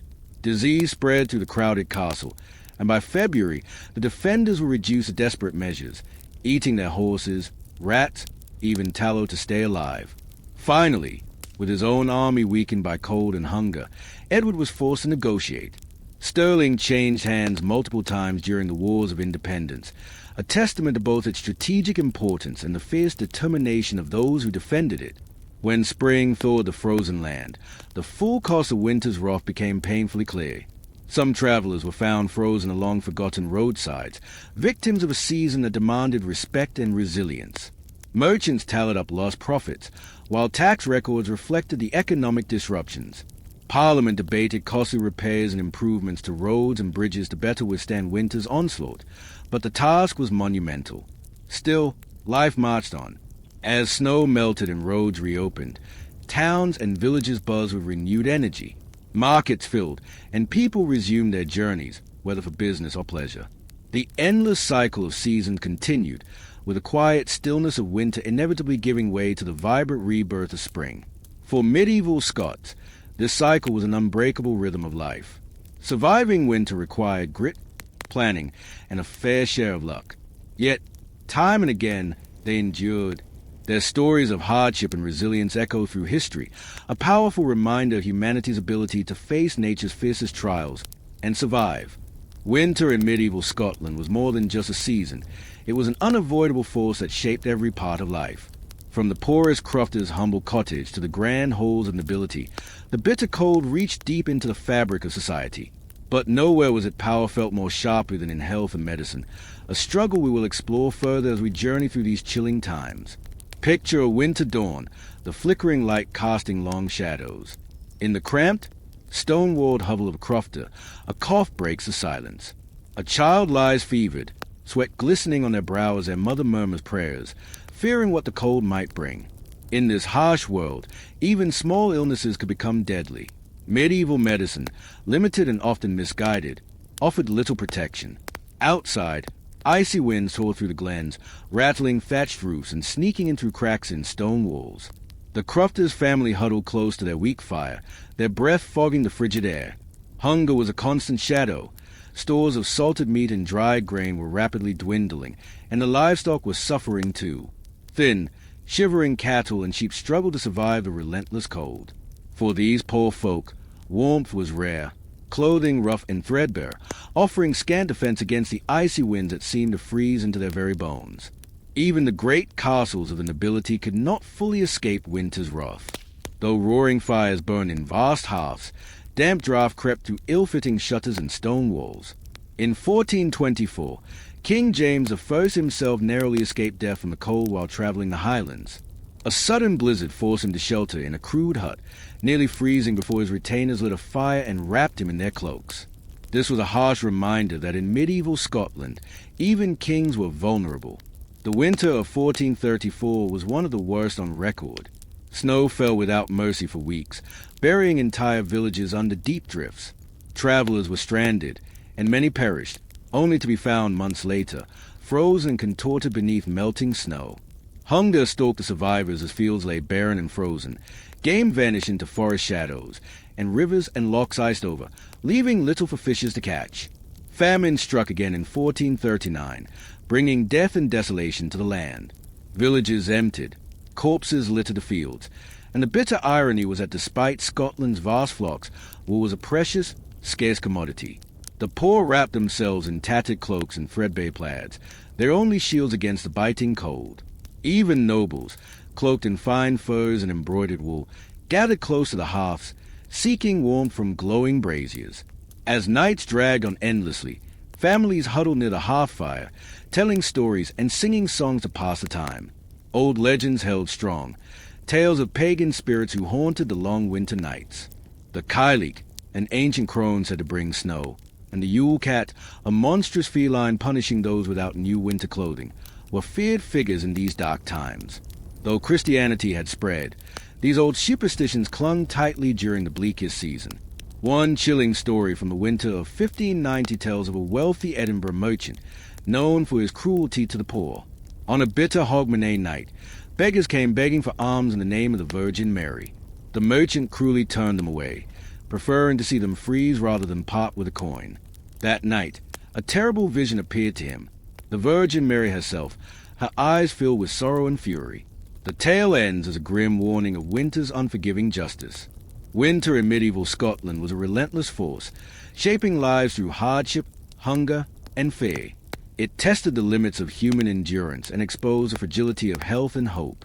In the harsh, frozen landscape, survival was a daily battle, and the cold shadow was felt by all, rich and poor alike. She stood tall, eyes blazing with righteous fury, her finger pointed sharply at the trembling man before her. Her voice cracked like breaking ice as she declared, "You have shown no mercy, shall receive none in return." From that day on, the merchant was cursed with an unnatural chill that no fire could chase away. His teeth rattled like dice in a cup, his body shivering endlessly until he froze to death in his own bed. Terror carved deeply across his face. Stories like these were powerful reminders of the virtues of charity and compassion, especially during the harsh, unforgiving winter months. Those who had means were expected to share a warm cloak, a hot meal, a few coins pressed into a grateful palm. In the face of winter's cruelty, the bonds of community were the fragile thread between survival and bitter loneliness, between life and death. As the calendar marched inexorably toward the winter solstice, the people of Scotland sought comfort in small rituals and time-honored traditions that helped lighten the endless nights. Castle halls blossomed with greenery, holly, ivy, pine boughs, and mistletoe, a fragrant promise of life amid the cold. Flickering candles glowed in windows, sending out warm signals to weary travelers, guiding them safely home. In villages and towns, families gathered around roaring Yule logs, sharing stories and singing ancient songs that celebrated winter's magic and the promise of rebirth. For children, there was a mischievous Yule goat, a sprite who left small gifts and sweets tucked inside stockings. Some households even set a place at the table for the goat, offering a bowl of porridge and a nip of whiskey to keep him warm. It was believed that pleasing the Yule goat would bring good fortune and abundance in the year ahead. Yet, even as these joyful traditions filled the air, the grim specter of hunger and hardship lingered ever close. The winter of 1674, known as a disaster winter, was especially brutal. For weeks, Relentless blizzards buried entire villages beneath crushing drifts of snow. Rivers and lakes froze solid, and the sea transformed into a jagged field of ice floes. Crops failed, livestock perished, and famine spread like a shadow across the land. Within grand, noble houses, larders ran empty and fires flickered low. In the hovels of the poor, families huddled together in desperate warmth, their bellies hollow and their eyes sunken with despair. It was a winter from the depths of nightmare, a season of suffering so severe it seemed endless. Yet even in the darkest days, flickers of hope and resilience burned bright. Neighbors shared their meager rations with those who had nothing. Monks and nuns opened their doors to the starving and homeless, offering whatever comfort they could muster. In castle great halls, bards and minstrels wove tales of courage and survival, reminding all that even the longest, cruelest winter must eventually give way to the promise of spring. As the last embers of the Yule logs faded and the candles guttered low, the people of Scotland drew close, wrapped in the warmth of family, faith, and community. Hardened by adversity and tempered by the harsh grip of winter, they found strength in each other. Though the nights were long and wind howled like banshees mourning in the dark, they endured, as they always had. As you listen now, lulled by the crackling fire and the distant howl of the winter wind, know that you are part of this ancient tapestry of resilience. Just as medieval Scots weathered the bitter storms of long ago, so too can we face the challenges of our own lives. We draw strength from those who came before us, from the unbreakable bonds that unite us all. When the great winter of 1434 finally loosened its icy grip, Scotland's weary people emerged blinking into the pale spring sunlight. Icicles still clung stubbornly to the eave of thatched roofs, and snowdrifts towered alongside narrow, muddy lanes winding between humble cottages and grand castles alike. The thaw, the harsh season of hardship, was beginning to fade, but the scars winter left ran deep. Spring's first green shoots promised new life, yet the toll of winter remained painfully clear. Food stores were depleted. Beasts of burden lay stiff and frozen in barren fields, and planting was delayed. Many had succumbed to the twin enemies of cold and hunger. Families picked through the detritus of winter like crows scavenging a battlefield, the grim reality sinking in. Surviving winter was only the first step in the relentless struggle of medieval peasant life. The darkest shadows of winter clung longest to the noble estates and manor houses. Though their larders were fuller and their hearths burned brighter, even the highborn were not spared winter's cruelty. Many a lord and lady faced the same stark uncertainty, battling hunger, disease, and loss. Yet through all this hardship, the people of Scotland endured. Their strength lay not just in shelter or food, but in the unyielding spirit of community, faith, and hope. Their stories remind us today that even in our darkest times, resilience shines brightest.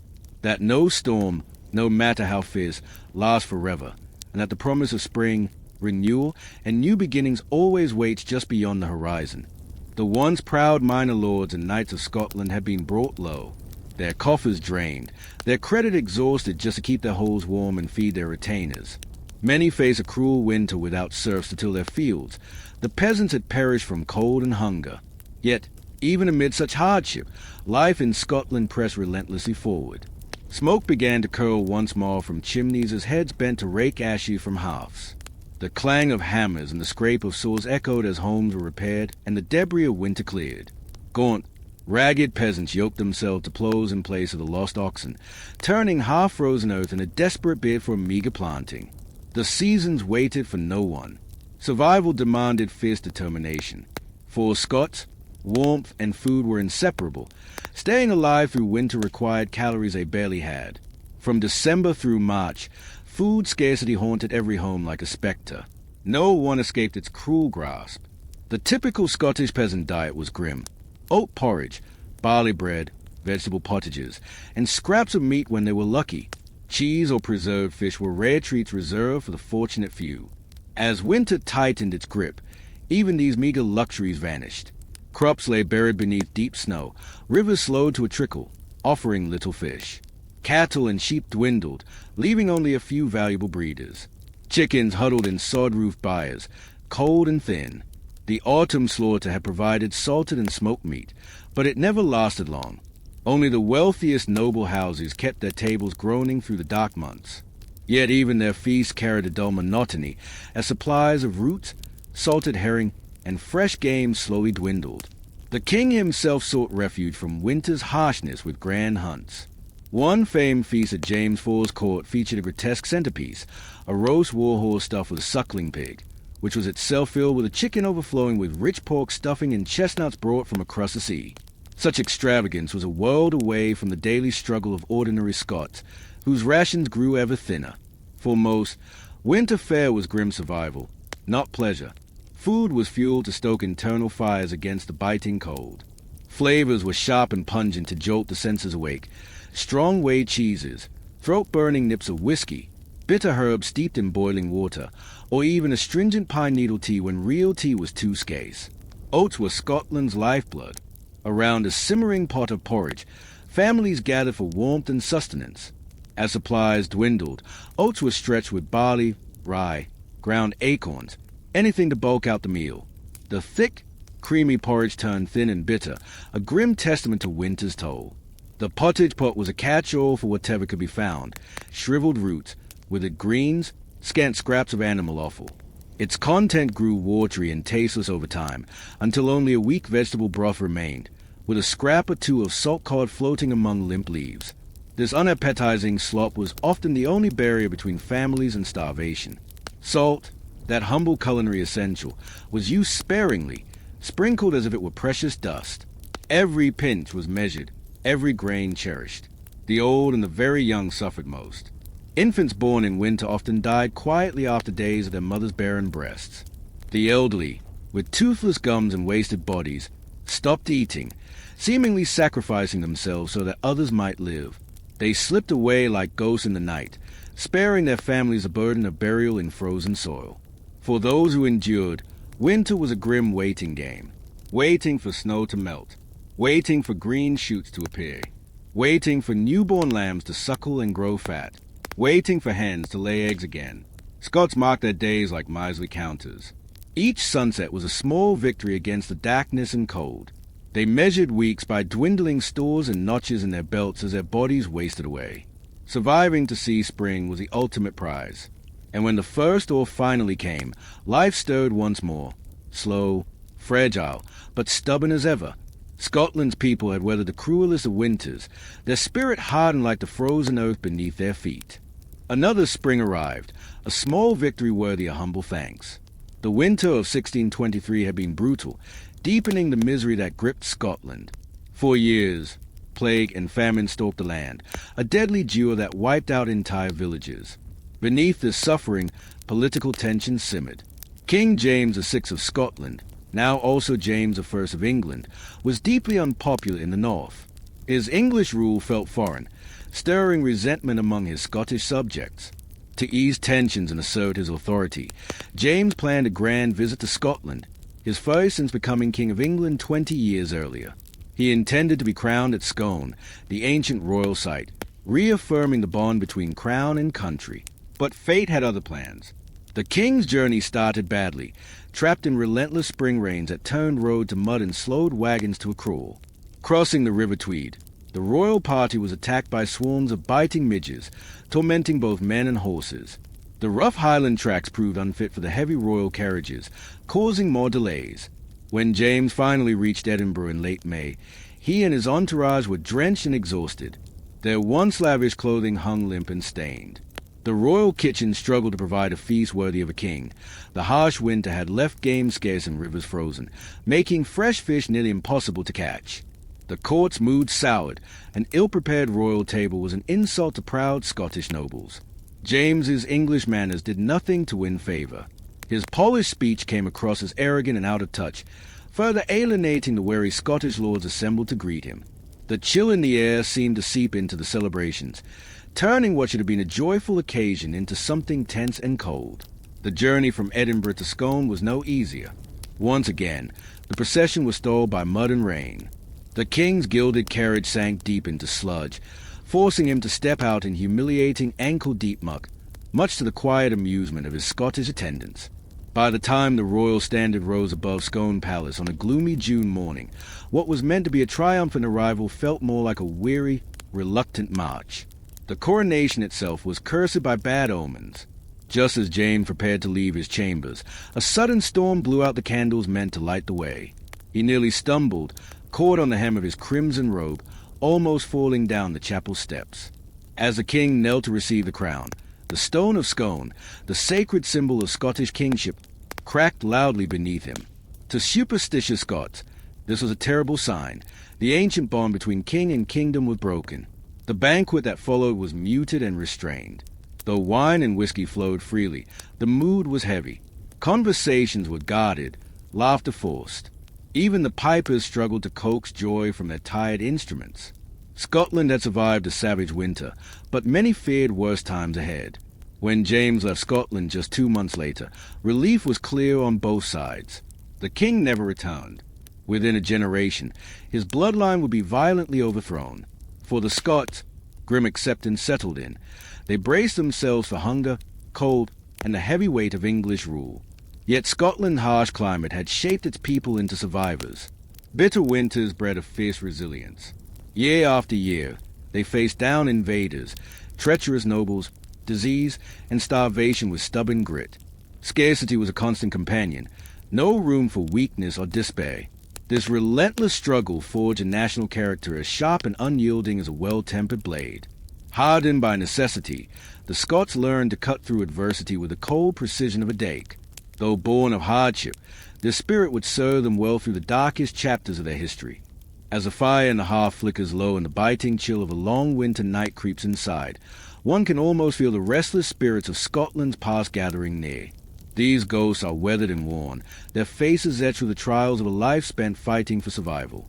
Yet, beneath that worn exterior lies a fierce pride, a quiet strength that no freezing wind can ever extinguish. These are the souls who endured the fiercest Scottish winters and emerged unbroken. They are the ancestors whose sweat, blood, and tears nourished the harsh land, whose stubborn refusal to surrender still echoes through time. Scotland, a land forged in the cold crucible of winter, was shaped by these relentless storms and the people tempered by them. As the last embers die and darkness spreads, a deep connection to this ancient, unyielding spirit lingers long after sleep claims us. The winter of 1434 stands out as one of the harshest ever recorded. It began early, heavy snow blanketing the countryside by November, turning fields and hills into endless white deserts. The icy winds tore down from the Highlands with a ruthless howl, cutting through even the thickest wool cloaks and freezing men to the bone. For months, the cold gripped the land, relentless and merciless. Rivers and lakes froze solid, as if Scotland's very lifeblood had stopped flowing. Blizzards raged with terrifying force, turning the world into a swirling, blinding white. Visibility vanished. Roads disappeared beneath towering snowdrifts. Horses stumbled and sank, their riders forced to abandon their mounts and press onward on foot. Many travelers were swallowed by the storm, lost forever beneath the cold, anonymous grave of snow. Even the hardiest Scots, long accustomed to brutal winters, were driven indoors, huddling by smoky peat fires in cramped cottages or shivering in the draughty great halls of stone castles. Food grew scarce as the winter dragged on. The harvest had been poor, frost having ruined much of the wheat and barley. Trade routes ground to a halt, leaving no way to bring in fresh grain. Starvation crept like a silent wolf through the land. Cattle and sheep, unable to graze beneath the snow, grew weak and sickly. Many died, their frozen bodies left scattered across the white fields, slowly picked clean by scavengers. Desperate villagers slaughtered their breeding stock just to keep their children alive another day. In the Highlands, hunger became so desperate some resorted to eating moss, bark, even the flesh of those who had already fallen. Disease followed closely behind famine. Weakened bodies fell victim to fever, bloody flux, and ruthless pneumonia. The old and the young slipped away quietly in the night, their passing marked only by a faint plume of smoke rising from a solitary chimney. But not even castles and noble halls were spared the cool grip of this winter. The roaring fires in great hearths gave little comfort against the sharp draughts cutting through stone walls. Lords and ladies wrapped themselves in heavy fays, clustering together in the one warm room where heat battled cold and damp. Sleep came fitfully, haunted by the eerie creaking of frozen trees outside the walls. Food spoiled quickly in the bitter cold. Wine in goblets froze to slush, and platters of venison congealed into icy slabs. Though the nobility stores were better stocked than the peasants, even their salted meats, hard cheeses, and dried apples dwindled as the winter stretched on endlessly. Hunting parties, once a regular way to replenish food, could no longer venture into the white wasteland. The forest fell silent. Stags, bulls, and hares vanished beneath the deep snow, were hunted down by wolves desperate enough to stalk near human settlements. Once abundant, wildlife was now nearly gone. The nobles were forced to slaughter prize hunting dogs and falcons to survive. A tragic story tells of Elizabeth, the young daughter of Laird Mackenzie, who longed for the colors of spring as she stared out her chamber window at the bleak, frozen landscape. Her spirit faded with the winter, her pale face reflecting the deathly white outside. She wasted away, too heartbroken and weak to eat, and passed away clutching the first snowdrops of spring. Even King James I was not immune to this brutal winter's wrath. On a diplomatic journey to the Highlands, his party was caught in a sudden, savage blizzard. The snowstorm concealed the road and scattered his entourage, leaving them lost and at the mercy of the merciless cold. This was the great winter of 1434, a season of relentless frost, starvation, and sorrow that tested every soul in Scotland. Yet from this darkness, the spirit of a nation was forged, a spirit unbroken by even the harshest storms, a testament to endurance, resilience, and unwavering hope. The horses skidded to a desperate stop, their hooves slipping in the blinding whiteout. The storm was relentless. Snow and wind twisted together, turning the world into a swirling wall of ice. The cold was merciless, cutting through every layer, threatening to freeze a man alive in moments. King James and his frantic men had no choice but to seek shelter or face death on the frozen moor. By sheer luck, they stumbled upon a poor crofter's hut, a humble refuge barely large enough for the starving family and their livestock. The small home was cramped and dim, filled with the smell of smoke and sweat, with animals huddled alongside people for warmth. Yet, despite their own hardships, the family welcomed the weary king and his man. There was no room to move, no comfort to spare, only a threadbare blanket, a smoky fire, and the heat from the shaggy sheet pressed close against the biting cold. That night, James endured a miserable vigil on the cold floor, his head resting on a rough sheep's back. The fleas bit and the chill crept under the blanket, but he survived. And in that miserable, smoky hut, something changed in the king. He saw, with new eyes, the bitter winter reality faced by common folk, how every year the cold clawed at their lives, stealing warmth, food, and hope. From that moment, James dedicated himself to easing the suffering of his people, those who, year after year, fought to survive the cruel grip of winter. The great winter of 1434 finally released its icy hold in late March, but spring was no gentler. It came slowly, grudgingly, wrapped in cold mist and gray skies.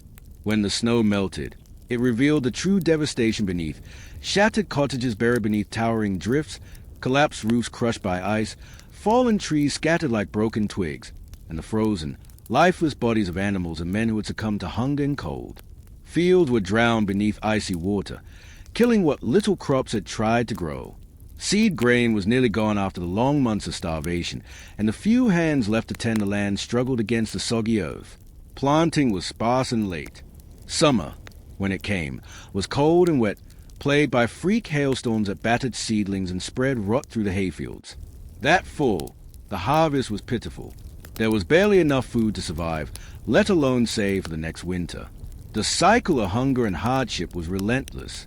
Some say Scotland did not fully recover from that brutal winter for a generation. The scars ran deep, etched into the land and the people's souls. To this day, Scots gather around their hearths in winter, telling stories of that terrible season. When the wind howls and the peat fire burns low, those tales echo, a reminder of hard times faced and overcome, a testament to the fierce resilience born in the ice and snow. Even now, modern comforts cannot erase the power of a true Scottish winter. Wild gales roaring from the Atlantic, piling snow into monstrous drifts against ancient stone walls. The wind moans through empty moors like a lost soul, and when a sharp draft slips beneath your door, it carries with it the chill of centuries, whispers of long winters past, and the ghosts who endured them. So when you lie warm in your bed, listening to sleet rattle on the window pane and the distant howl of the wind, spare thought for those medieval Scots, those who huddled close in fragile shelters, watching the snow swirl beyond the flickering glow of the hearth, those who fought tooth and nail against hunger and cold, living each day beneath the icy fist of winter. Be thankful those times are behind us. Now only legends and whispers in the winter wind. Life in medieval Scotland was never easy. Winter was an enemy to be fought off year after year with grit, perseverance, and a bit of luck.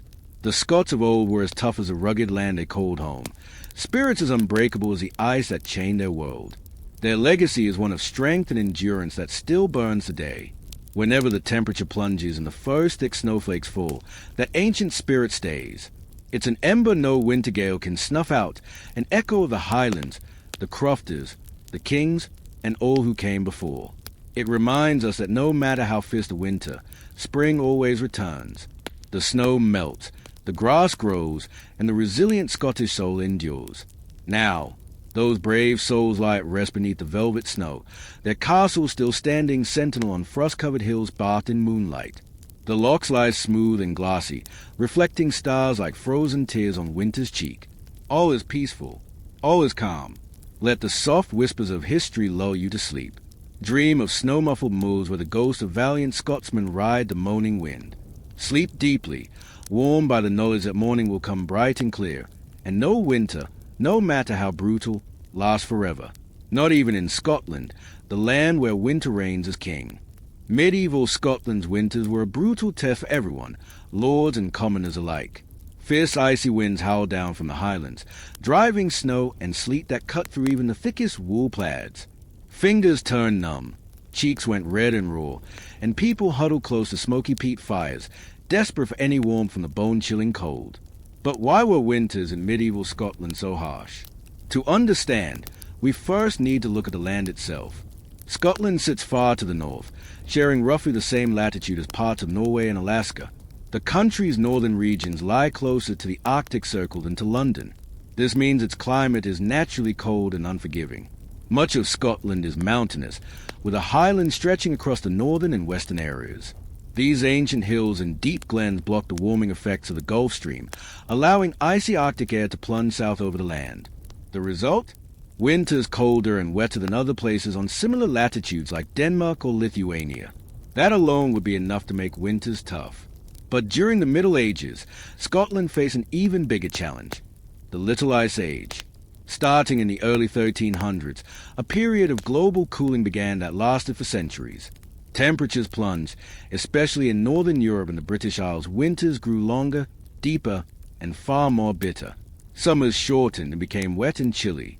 This change wasn't just uncomfortable, it was deadly. Crop failures, famines, and outbreaks of disease became more frequent as the growing season shrank and food supplies dwindled. For Scotland, the Little Ice Age hit harder than most. Average temperatures dropped by about 2 degrees Celsius, snow fell to lower mountain heights, and rivers and lochs froze solid for months at a time. One record from 1434 describes a winter so fierce that snow covered nearly the whole country, and many people died from exposure. It's hard for us today to imagine just how tough daily life was for medieval Scots facing such relentless cold. They had none of the insulated homes, central heating, or thermal clothing we rely on. Every winter was a battle to survive. For common folk, homes were often drafty stone cottages or simple turf-walled hovels. These shelters barely kept out the chill. Firewood was precious, and peat fire produced more smoke than heat. People brought their animals indoors at night to share body warmth, which meant living spaces were cramped, cold, and unsanitary. Nobles had it slightly easier, living in grand stone castles or manor houses. Thick walls helped block the wind and cold, but even these shelters struggled against dampness and freezing temperatures. Food was a constant worry during winter. With crops dead and livestock suffering, people depended on stored grains, salted meats, and hardy root vegetables to survive. Still, these supplies often ran dangerously low after long months without fresh food. The winter famine of 1439 was especially grim, leaving many Scots dead from starvation and cold. Survival demanded toughness and creativity. Heavy wool plaids, fur-lined boots, and knitted cowls became essential. People slept huddled together for warmth, sometimes even sharing their beds with animals. Hot mulled wine and whiskey were common to kindle inner fires against the bitter chill. But the impact of Scotland's harsh winters went far beyond homes and hearths. Travel became nearly impossible as snow blocked roads and passes. Entire communities were isolated for months, cutting off trade and communication. Government work slowed, armies stalled. William Wallace learned this the hard way when winter dysentery shattered his forces during a campaign. Even kings were at the mercy of the cold. In 1424, King James I was trapped by a blizzard on the road to Edinburgh. Rebellious nobles ambushed him while he struggled to survive the freezing storm. The near-death experience gave James a lifelong hatred of winter's cruelty. As the Middle Ages went on, Scottish winters grew even harsher. The 1540s brought a series of merciless cold spells, causing widespread crop failures and famines. In 1565, Mary Queen of Scots endured a grueling winter march from Edinburgh to Dunbar through knee-deep snow while enemies chased her. And in 1620, the cold was so fierce that starving Scots reportedly resorted to eating horses, dogs, cats, and other unclean animals, shocking English observers. Through it all, the Scots endured. Their spirit, forged by centuries of battling the elements, was unbreakable. Winter might batter their land, freeze their crops, and disrupt the plans of kings and commoners alike, but it could never conquer the fierce resilience of the heart of Scotland. Scotland's fierce winters have long been more than just a season. They helped shape the very character of its people. In a land where survival was never guaranteed, and where battling the cold demanded the strength of community, there was no room for fair-weather friends. The grit, loyalty, resilience, and dry humor so often linked to the Scots were forged in the relentless chill of countless long, bleak winters. But it wasn't just about enduring hardship. Scotland's medieval inhabitants didn't simply accept winter's harsh grip. They fought to keep their spirits alive even when the nights were darkest and coldest. The winter festivals of Christmas and Hogmanay were more than celebrations. They were vital lifelines. During these times, people broke out precious stores of food and drink, sharing freely to uplift one another. Around roaring hearth fires, music, dancing, and storytelling chased away the shadows of the night, offering warmth to both body and soul. Yet even these moments of joy were tinged with winter's ever-present dangers. One story stands out from 1434, when during a lively Hogmanay feast in Edinburgh Castle, the great hall floor gave way beneath the weight of the revelers. Scores tumbled into the cellars below. Remarkably, no one suffered serious injury. Many believe the thick snow piled outside cushioned their fall, a mysterious gift from the harsh winter itself. Through it all, what truly protected the Scots was their unwavering faith and sense of community. When comforts were few and survival uncertain, people clung fiercely to family, neighbors, and God.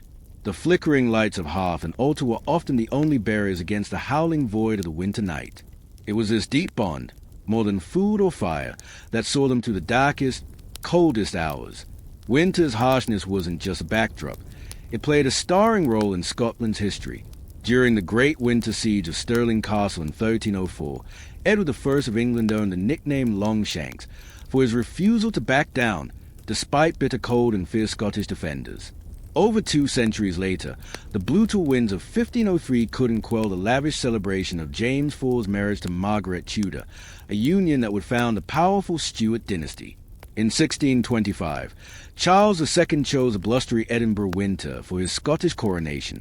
The fierce blizzards and biting winds seemed like ominous portents.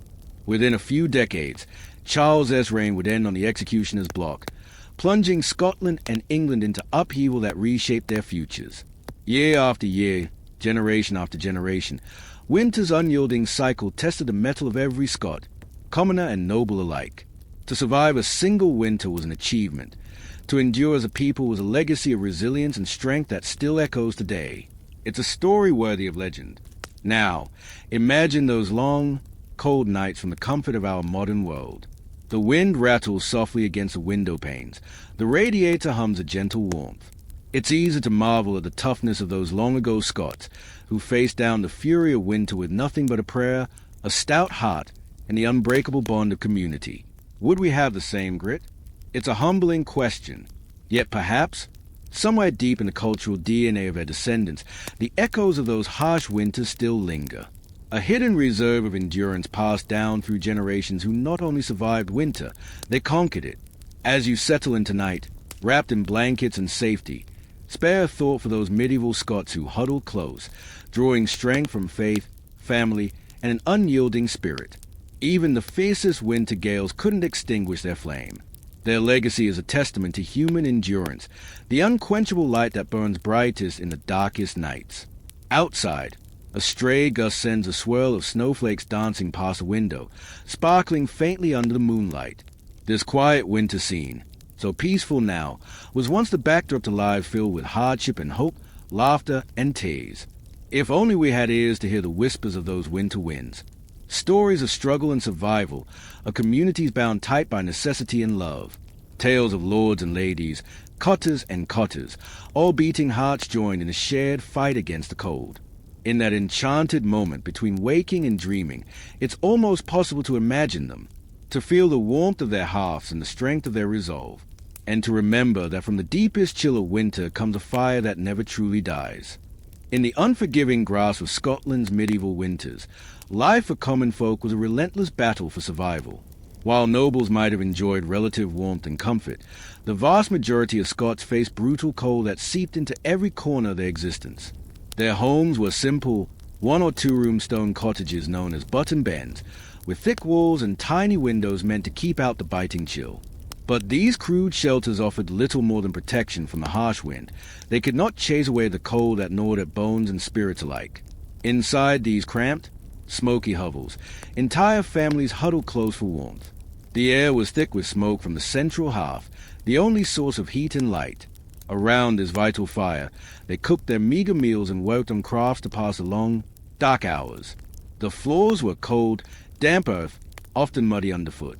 Livestock, cattle, sheep, and goats were brought inside, their body heat a precious shield against the frost. These animals were far too valuable to be left out in the merciless cold. Their milk, wool, and meat were lifelines in a world where resources were scarce. Winter in medieval Scotland was not merely a season. It was a crucible that tested the very essence of human endurance. The relentless cold, the biting winds, and the long, dark nights forged a resilience unlike any other. For those who lived through it, winter demanded courage, not just to survive but to carry hope through the bleakest months. The harshness of the season bred a fierce loyalty among communities, a shared determination to endure. Fair weather friend had little place here. Survival depended on unity, on compassion, on an unyielding spirit. And yet, amid the hardship, the medieval Scots carried an inner flame. They knew that no matter how dark or cold the night, it was always followed by dawn. The promise of spring, of renewal and rebirth, was a light they held fast to. This hope was their true hearth fire, the warmth that no winter could extinguish. As we lay down to sleep tonight, we can carry a piece of that strength with us. The same spirit that saw those ancient Scots through the longest, coldest nights lives on in us. We, too, face our own winters, moments of hardship and uncertainty, but like them, we can meet these storms with courage and compassion. We are heirs to a legacy woven deep into the fabric of time, a testament to human resilience and hope. Let the ghosts of winter past keep their silent watch while we dream of gentler days. The winter winds may howl, but here, safe and warm in the shelter of modern life, they hold no terror. Spring will return, as it always has, with its promise of growth and light. When it comes, we will greet it with hearts strengthened by the memory of those who endured the worst and emerged unbowed. So sleep now, and dream of brighter days to come. Let the long night pass as it must, knowing that in its darkness lies the seed of a new beginning. The courage of those hardy Scots, who faced the howling cold and dared to dream of spring, guides us still. Their spirit is our lodestone, lighting the way through every winter we face. In the quiet of the night, their voices whisper across the centuries, reminding us that even in the bleakest depths, the human spirit endures. From that endurance grows compassion, grit, and an unquenchable spark of hope that no storm can ever truly extinguish. May their memory be a blessing to us all, a steady comfort in times of trial. Good night, and may your dreams be sweet. Though winter's chill may linger for a while longer, spring waits just beyond the horizon. When it arrives, we will be ready to greet it with open arms, carrying forward a legacy of strength and resilience passed down through generations. Tomorrow will dawn bright and full of promise, and when it does, we will face it with the unshakable spirit that sustained those medieval Scots through their harshest winters. We are the keepers of their legacy, the living continuation of a proud and enduring people. So let us rest now, wrapped in this knowledge, and drift into peaceful dreams. For as long as we hold fast to hope and to one another, no storm can defeat us. Winter's reign may be fleeting, but the human spirit is eternal. Winter in medieval Scotland was a relentless battle against the cold, a season that tested the limits of endurance for everyone, whether noble or commoner. For the peasants, life during those long, frigid months was a daily struggle just to survive. Firewood was scarce and precious, gathered by hand during the fleeting warmer months. Once winter set in, every stick burned sparingly, carefully rationed to keep the hearth alive. On the coldest nights, families used a clever method to chase away the chill.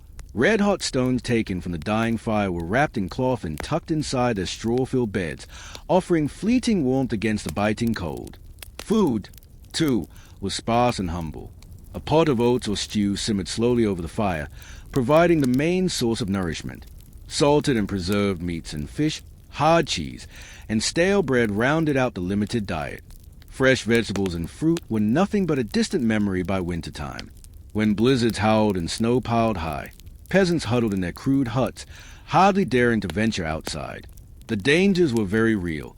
Frostbite or worse awaited those who braved the frozen wilderness. Only in desperate moments, when food or firewood ran critically low, would someone brave the storm to forage through the biting wind and deep snow. In stark contrast, the nobility lived in stone castles or manor houses that, while drafty and designed more for defense than comfort, offered a relative sanctuary. Thick stone walls, sprawling fireplaces, and rush-covered floors with carpets made their quarters far cozier than the peasants' huts. Great halls boomed with roaring fires, burning continuously to provide heat and light. The nobles dined on preserved delicacies and exotic spices imported from distant lands, adding flavor to their otherwise monotonous winter fare. Clad in layers of the finest wool and furs, they could maintain a degree of comfort that was unimaginable for common folk. Tapestries hung on walls and heavy curtains around their beds trapped precious heat, while hot stones warmed their beds before sleep. But even these luxuries had their limits. The vast halls and thick walls could never be heated evenly, and cold corners still lurked in shadows, chilling even the wealthiest to the bone. For the commoners, surviving the Scottish winter was an all-consuming challenge. Clothing was their first defense against the cold. Nobles wore thick woolen cloaks, fur-lined gloves, caps, and tall leather boots. They layered multiple garments, heavy linen shirts, petticoats, stockings, and even several cloaks at once, to trap body heat. But peasants had far less. A typical peasant man wore a coarse, undyed woolen tunic, ill-fitting trousers, and leather shoes stuffed with straw for insulation. Cloaks or blankets served as their outer layers. Women wore long, heavy skirts and shawls, while children were bundled in whatever cast-off clothing could be spared. When times grew truly desperate, animal skins, from rabbits, sheep, or even dogs and cats, were added to the mix, though nothing could fully fight off the damp chill that crept into their simple homes. The hearth was the heart of every peasant home, yet it was a weak source of heat. The flickering light of the peat fire offered more comfort to the spirit than warmth to the body. Families clustered as close to the smoldering embers as they could, often piling into one bed to share body heat through the freezing night. A rough woolen blanket or an animal skin might be the only barrier between them and the biting cold. On the harshest nights, it was common to bring livestock indoors, cattle, sheep, even goats, to share their warmth. The steamy breath of the animals could raise the room's temperature just enough to make a difference. Meanwhile, in the castles, the great hall's hearth burned fiercely, but the enormous rooms were draughty and impossible to heat evenly. Nobles draped heavy tapestries on walls and hung thick curtains to keep out the cold draughts. Beds were surrounded by woolen curtains and stuffed with furs, and hot stones wrapped in cloth were placed under covers to warm them before sleep. Yet, despite these efforts, the cold seeped in relentlessly. No one was truly safe from winter's icy grip. One dramatic example of winter's brutal power came in 1424, when King James I, newly freed from years of imprisonment in England, was traveling through the Scottish Highlands. A fierce blizzard struck suddenly, separating him from his retinue. Seeking shelter, the young king found refuge in a crude peasant's bothy, a humble hut barely fit to withstand the storm. As the night dragged on, the meager shelter struggled to protect him from a raging cold, a harsh reminder that in medieval Scotland, winter's fury spared no one, from peasants to kings. For all Scots, the arrival of spring brought profound relief. The brutal hardships of winter, with its frozen fingers clawing through stone and straw alike, finally began to thaw. The simple warmth of sunshine was celebrated like a blessing, a signal that life would return, and that another long season of darkness and cold had been endured. Medieval Scottish winters were a harsh crucible that shaped every aspect of daily life, from the clothes people wore to the food they ate, to the very walls that sheltered them. In the face of such hardship, survival was an act of resilience and resourcefulness. And while the cold was merciless, it also forged a deep sense of community and endurance that defined Scotland's people for generations. James was on the brink of freezing, his body trembling uncontrollably as the bitter cold clawed at him. But in a humble act of kindness, the crofter and his family gathered every threadbare blanket and hide they had and piled them onto the king. Some even lay atop him, sharing their warmth in a desperate attempt to save their sovereign from the deadly grip of winter. It was a simple, selfless gesture from his poorest subjects that likely saved James from perishing in the icy darkness. This harrowing experience left an indelible mark on the king. It was a rare moment of raw reality, one that revealed the brutal truth of winter as lived by his common people. From that day forward, James carried with him a newfound empathy, becoming a monarch unusually concerned with the well-being of all his subjects, not just the nobility. Perhaps it was a memory of that frozen night that drove him to strengthen the bonds of his kingdom, reminding everyone that no matter their rank, winter's cruelty was a shared enemy. For ordinary folk, the challenge of staying warm was only the beginning. Food was an even harsher trial during those long, cold months when the land lay bare and livestock dwindled. Fields rested under snow, and the promise of fresh crops was nothing but a distant hope. The autumn harvest slaughter provided some salted or smoked meat, a precious ration stretched in to last through the months ahead.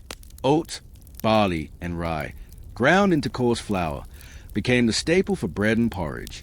Root vegetables, cabbages, onions, turnips, stored in the damp earth offered some variety, while dried fish caught in the fall added occasional relief to the relentless monotony.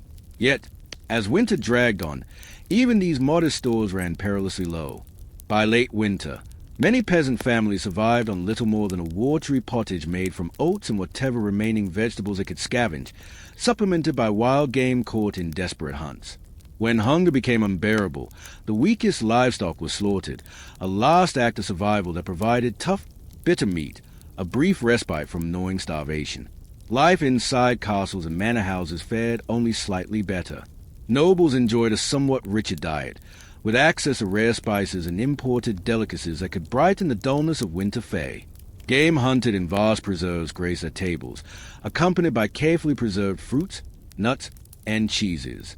Still, even for the wealthy, winter brought an austere reality.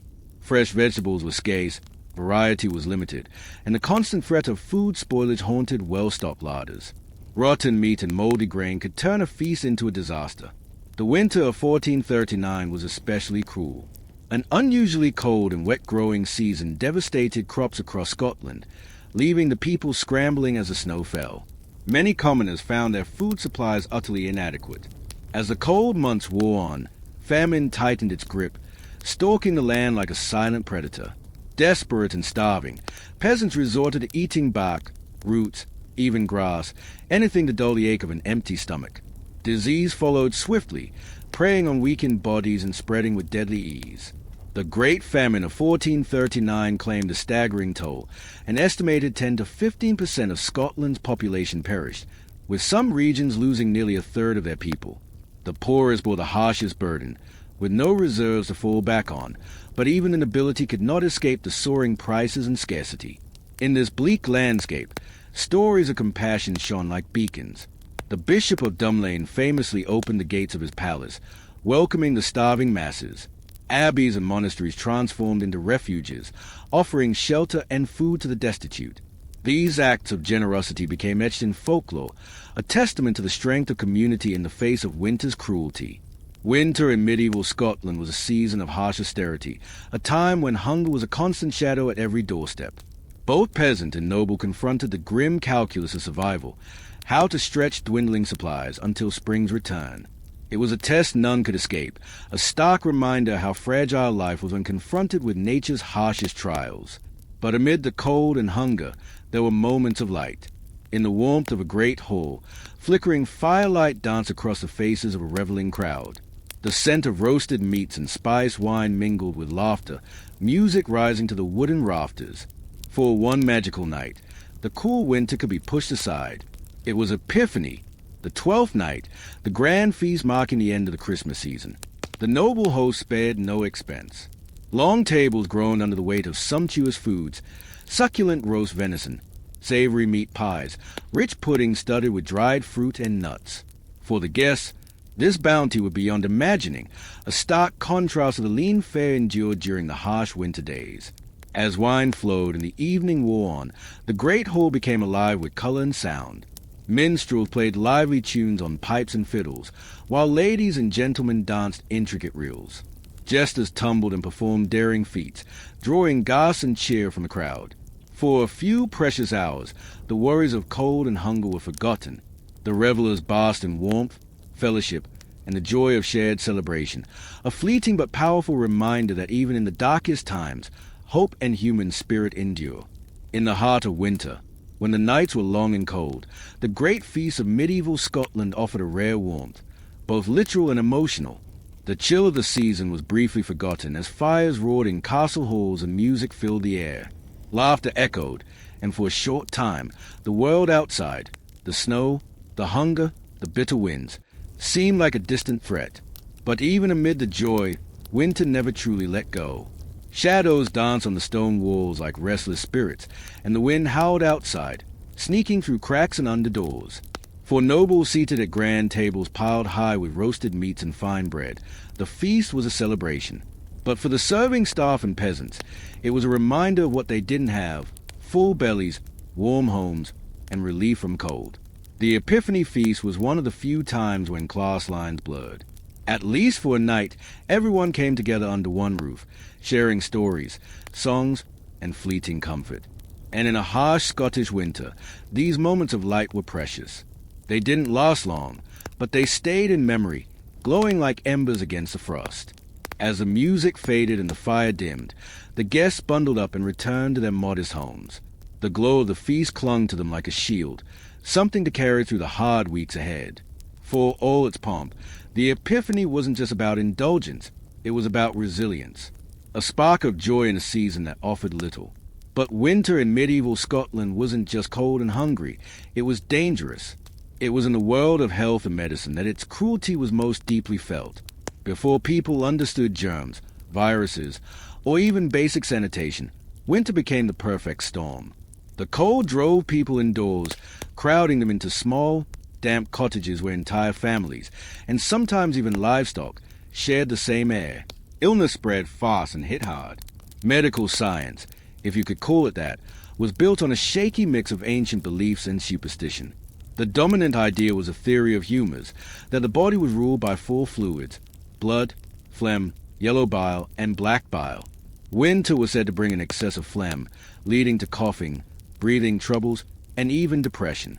But the real culprits were poor hygiene, lack of nutrition, and close quarters. Respiratory illnesses, like bronchitis and pneumonia, tore through villages.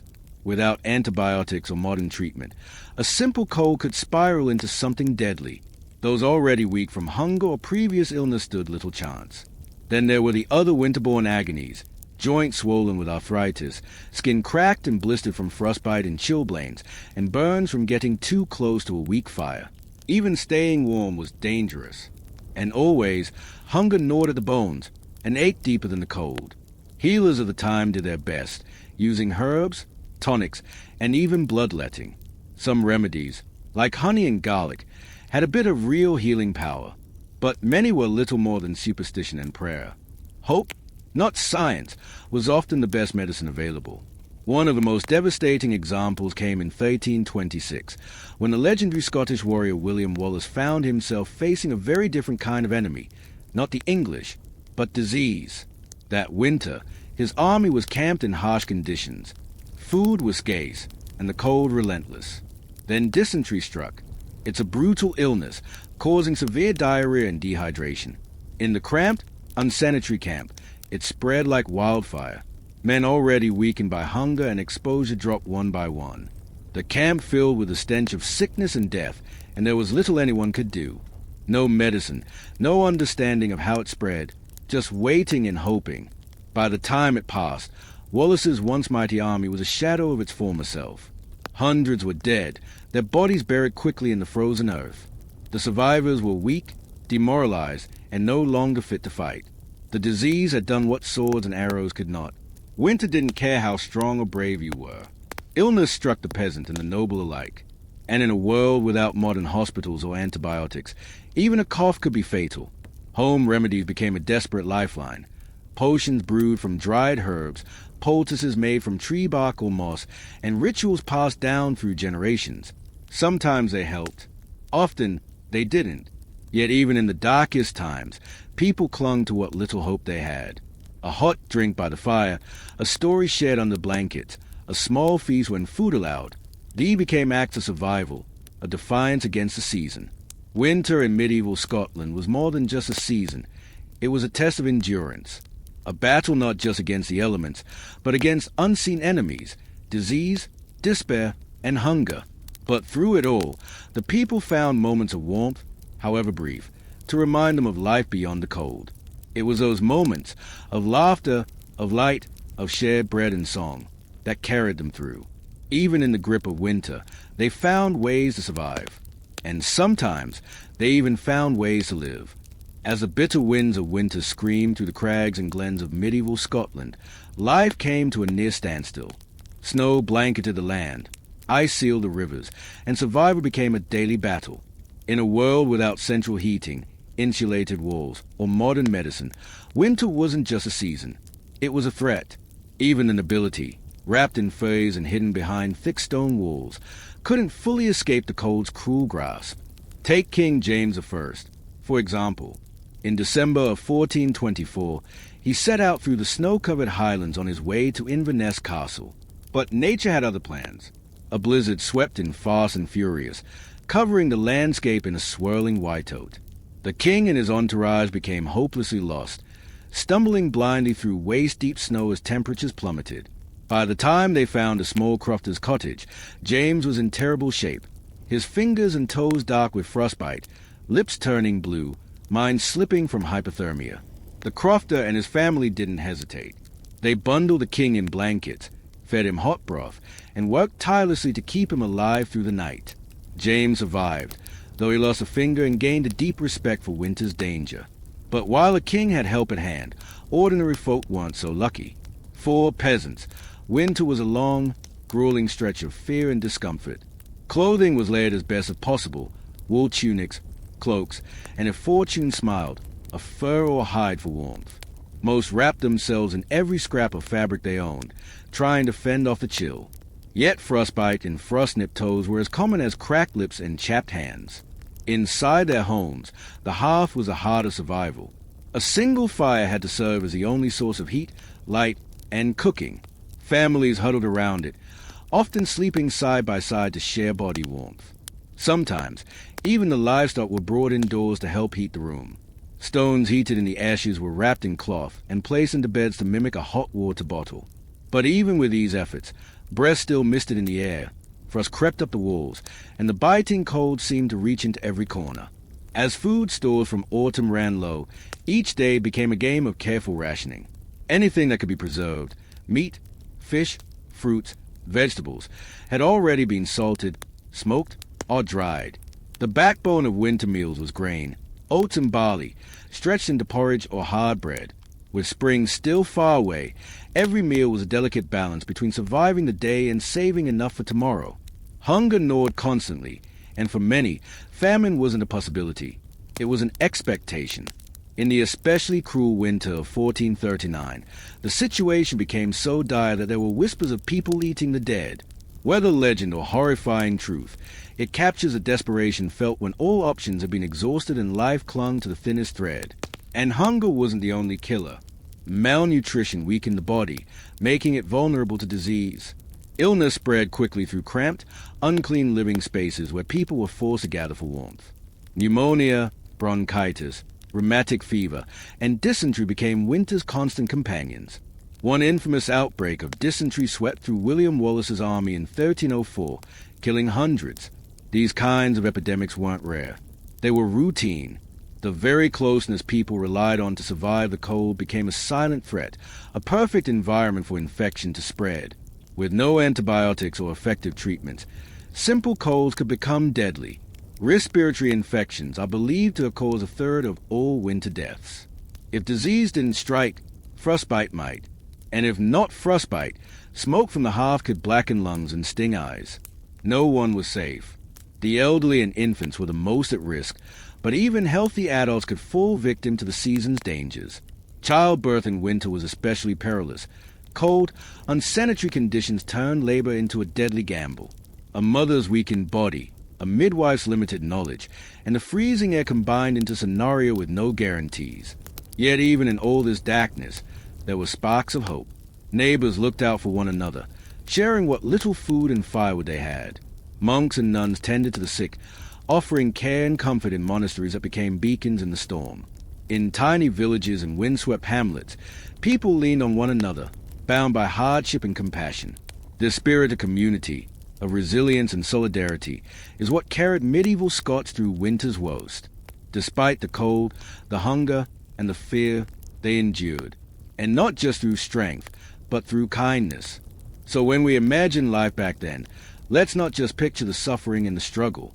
Let's also see the family wrapped in furs around a fire, sharing their last loaf of bread.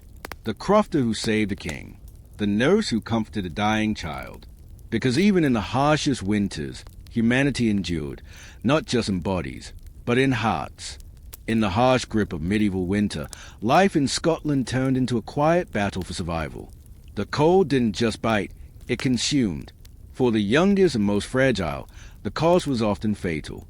Infant mortality would often double or even triple during the winter months, as tiny newborns struggled to survive the freezing air, spreading illnesses, and the poor nutrition of their exhausted mothers. Many never stood a chance. But for those who did survive, the season left its mark, etched deep into the body and the soul. Centuries later, archaeologists studying old Scottish remains found the evidence written in bone.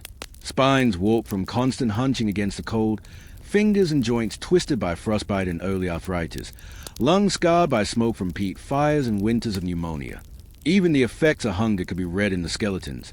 Stunted growth, bowed legs from rickets, brittle bones worn thin by long-term deficiency. Surviving a medieval Scottish winter was more than a challenge. It was a rite of passage. Each year was a cruel gauntlet, and those who made it through emerged tougher, harder, more stoic. This rugged endurance became part of the national character. Generations learned to expect suffering, but they faced it with grim determination. The American poet Ralph Waldo Emerson once described the Scots as the indomitableness of human beings against weather. He was right. It wasn't just poetry. It was survival. Every winter tested their will, and every spring proved that will unbreakable. But winter wasn't just a season. It was a mood. A long, dragging wait. The night stretched forever. The cold crept into bones, into walls, into dreams. And yet, there were moments of light, even in the darkness. The Scots didn't just endure. They found ways to live. Winter festivals like Christmas and Hogmanay became bursts of joy in an otherwise bleak landscape. Feasting, drinking, laughter, and storytelling filled the long nights, offering precious relief from the icy gloom. Around smoky peat fires, friends and families gathered close, passing the whiskey, singing old songs, and spinning stories of warmer days. For a little while, the cold could be forgotten. There's something powerful in that image, huddled in the dark, not just surviving, but sharing warmth in the form of memory, hope, and humor. That's how they got through it. Not with comfort, but with community. Not with luxury, but with spirit. Scottish poets captured this resilience in verse. Robert Henderson, in one of his winter ballads, wrote of winter with his frosty beard waiting until spring would banish all the cold with her fair face. That hope, small and flickering, never died. Even when the wind howled through every crack in the cottage walls, the people clung to the belief that spring would return. And it did, slowly, subtly, inevitably. The first sign came with the snowdrops, small white flowers peeking bravely through the frost. Then the sun grew stronger, icicles began to melt, and the ground softened. The land, once hard as stone, turned green again. It was as if Scotland exhaled after holding its breath for months. When that moment came, the Scots stepped out into the light once more. They mourned their dead, rebuilt what was lost, and began the hard work of living all over again, plowing the fields, tending the sheep, preparing for the cycle to repeat. Because they knew winter would always come again, but so would spring. This was life in medieval Scotland, a constant, quiet war with the seasons. But out of it came a people shaped by resilience. They didn't complain. They didn't expect ease. They simply endured, year after year, with a strength born from necessity, sharpened by suffering, and carried with dignity. Tonight, as you lie warm in bed, take a moment to reflect on that strength. The Scots of old faced winters we can barely imagine, with no central heating, no modern medicine, no supermarkets or safety nets. Just fire, grit, and each other. It's easy to take today's comforts for granted. Warmth, full bellies, cozy blankets, hot drinks. But these small things would have been unimaginable luxuries to those who came before. So let's honor their memory, not just for what they suffered, but for how they kept going, how they found light in the dark, and how they left behind a story of quiet, extraordinary courage. Even in the deepest cold, they dreamed of spring. Even in the longest night, they told stories, sang songs, and held fast to the hope that warmth would return. And it always did. So as the wind outside your window whispers through the night, imagine those ancient Scots huddled by their fires, waiting for the thaw. Let their strength soothe you. Let their story remind you, no matter how hard the winter, spring always finds a way back. Good night, sleep well, and may your dreams be warm.